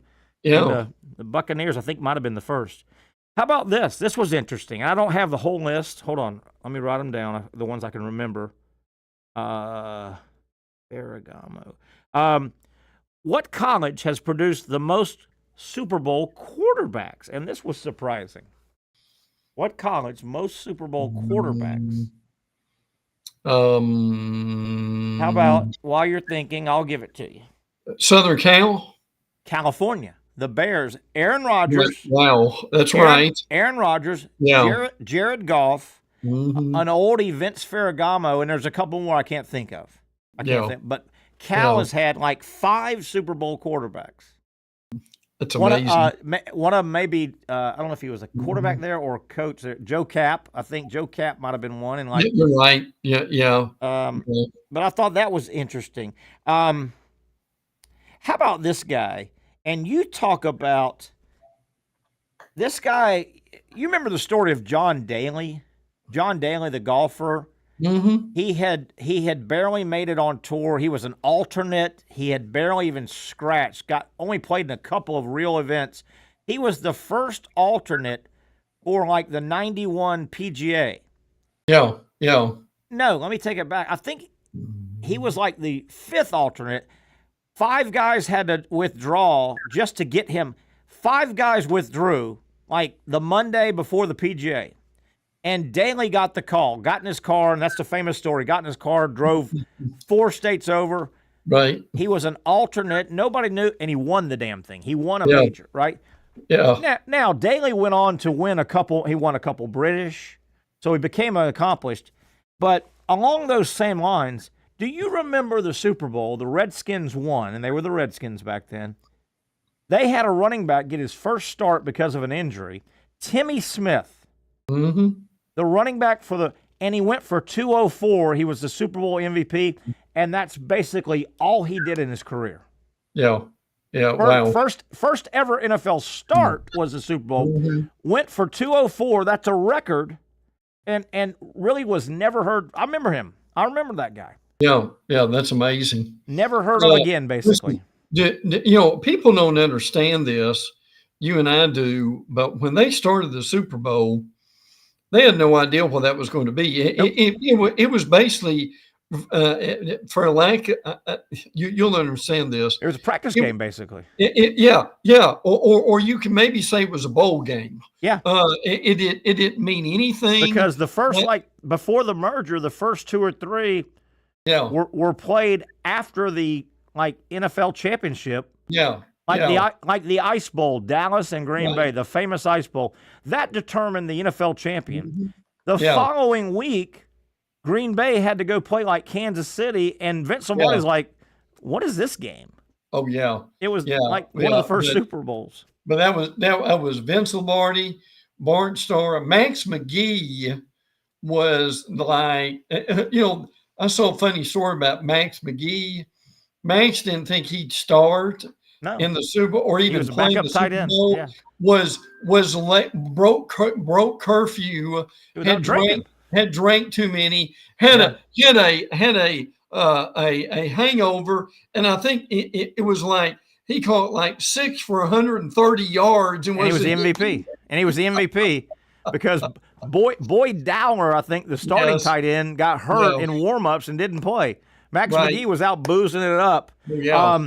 Coldest Super Bowl in history. I think it was Super Bowl 9 because I get the numerals mixed up. It was played outdoors, daytime outdoors, Tulane Stadium, Super Bowl 9, 39 degrees, Kansas City, Minnesota.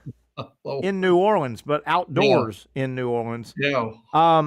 The winning team will get roughly 150 Super Bowl rings to distribute, players, administration, coaches. And that'll cost a cool $5 million, basically, for 150 Super Bowl rings. So that tells you. And that Lombardi trophy, 7 pounds and about 50 grand to make. 7 pounds of silver, I guess it is. That's a sharp-looking trophy, though, I have to admit.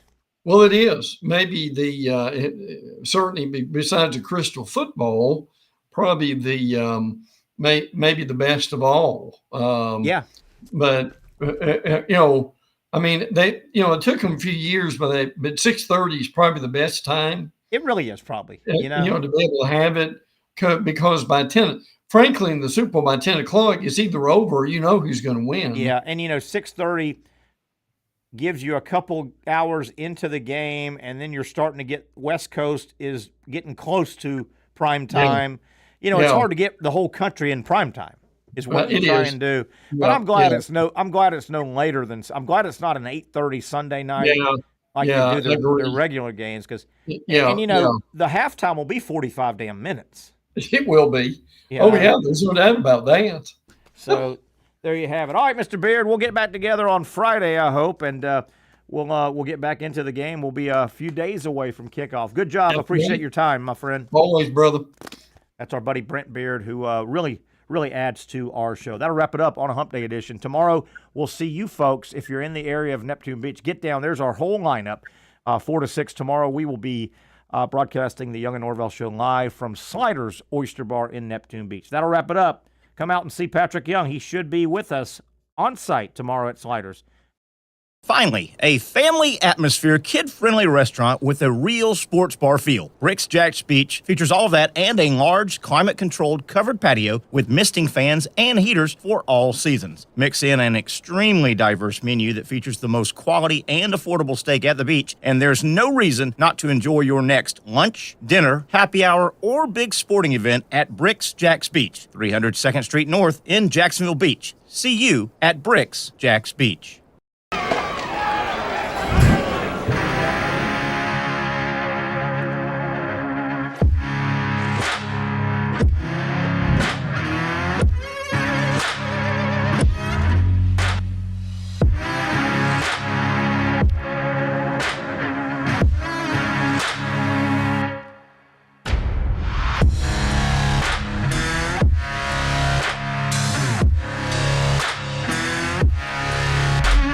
For over 20 years, Southeast Orthopedic Specialists has been providing the highest level of orthopedic and spine care to patients throughout Northeast Florida. Now, we're making that same great care even more convenient with Southeast Orthopedic Specialists Direct, a walk-in clinic where you can be seen for pain or injuries with no appointment needed. Staffed by orthopedic physicians and specialists, we offer everything from diagnosis and treatment to imaging and bracing, all with no appointment needed. For more information, hours, and locations, visit our website. You really got to hand it to him. Hold on. The previous play is under further review. I'm not sure what he could review, but okay.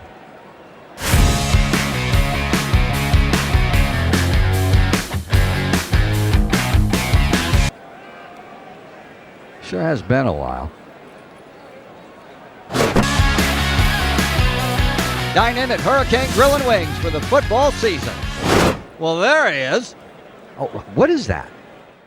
Hey everyone, Olivia Tasley here from Action Sports Jacks to tell you all the different ways you can watch our new 24/7 network. 3 easy steps. You don't even need a pen and paper to write it down. Step number 1, download the app. Search Action News Jacks in your app store either on your phone or your smart TV. Then, once you're on the app, click on that little drop-down menu in the upper left-hand corner with the 3 little lines. That'll show you these options, and boom, right here, click Action Sports Jacks 24/7, and you will be brought to our continuous stream channel. That app can be accessed through all these different platforms. Whether you have Roku, Fire TV, Smart TV, Apple TV, or Google TV, you can find our app. Now, if you don't have access to the app, don't worry, we still got you covered. We're across all social media platforms from Facebook, Instagram, X, YouTube, Twitch. We have a podcast channel. Plus, check out our short reels on our TikTok. Action Sports Jacks 24/7. It's on all the time and everywhere. Summertime means sizzling sales at Nimnick Buick GMC. The #1 Buick GMC dealer in Jacksonville has lots of inventory to choose from with their best price guarantee. Nimnick never charges above MSRP. You can save up to $10,000 off select new GMC Sierras or get rates as low as 1.9%. You know, I'm a truck guy. GMC Sierra, my trim level is an SLT. This one's an Elevation. Pretty good looking color as well. So here at Nimnick Buick GMC, you have a lot to pick from. My father-in-law, he drives this, an Enclave, so I like that GMC in the family. 2025 is coming around the corner, which means it's almost time to close out those 2024s this summer. You can schedule a test drive at NimnickBuickGMC.com. And while you're there, check your trade value and customize your payment options. Nimnick is there for you, even on Sundays. Visit the showroom on Phillips Highway or shop online at NimnickBuickGMC.com. Nimnick, your friends in the car business since 1941. GMC, we are professional.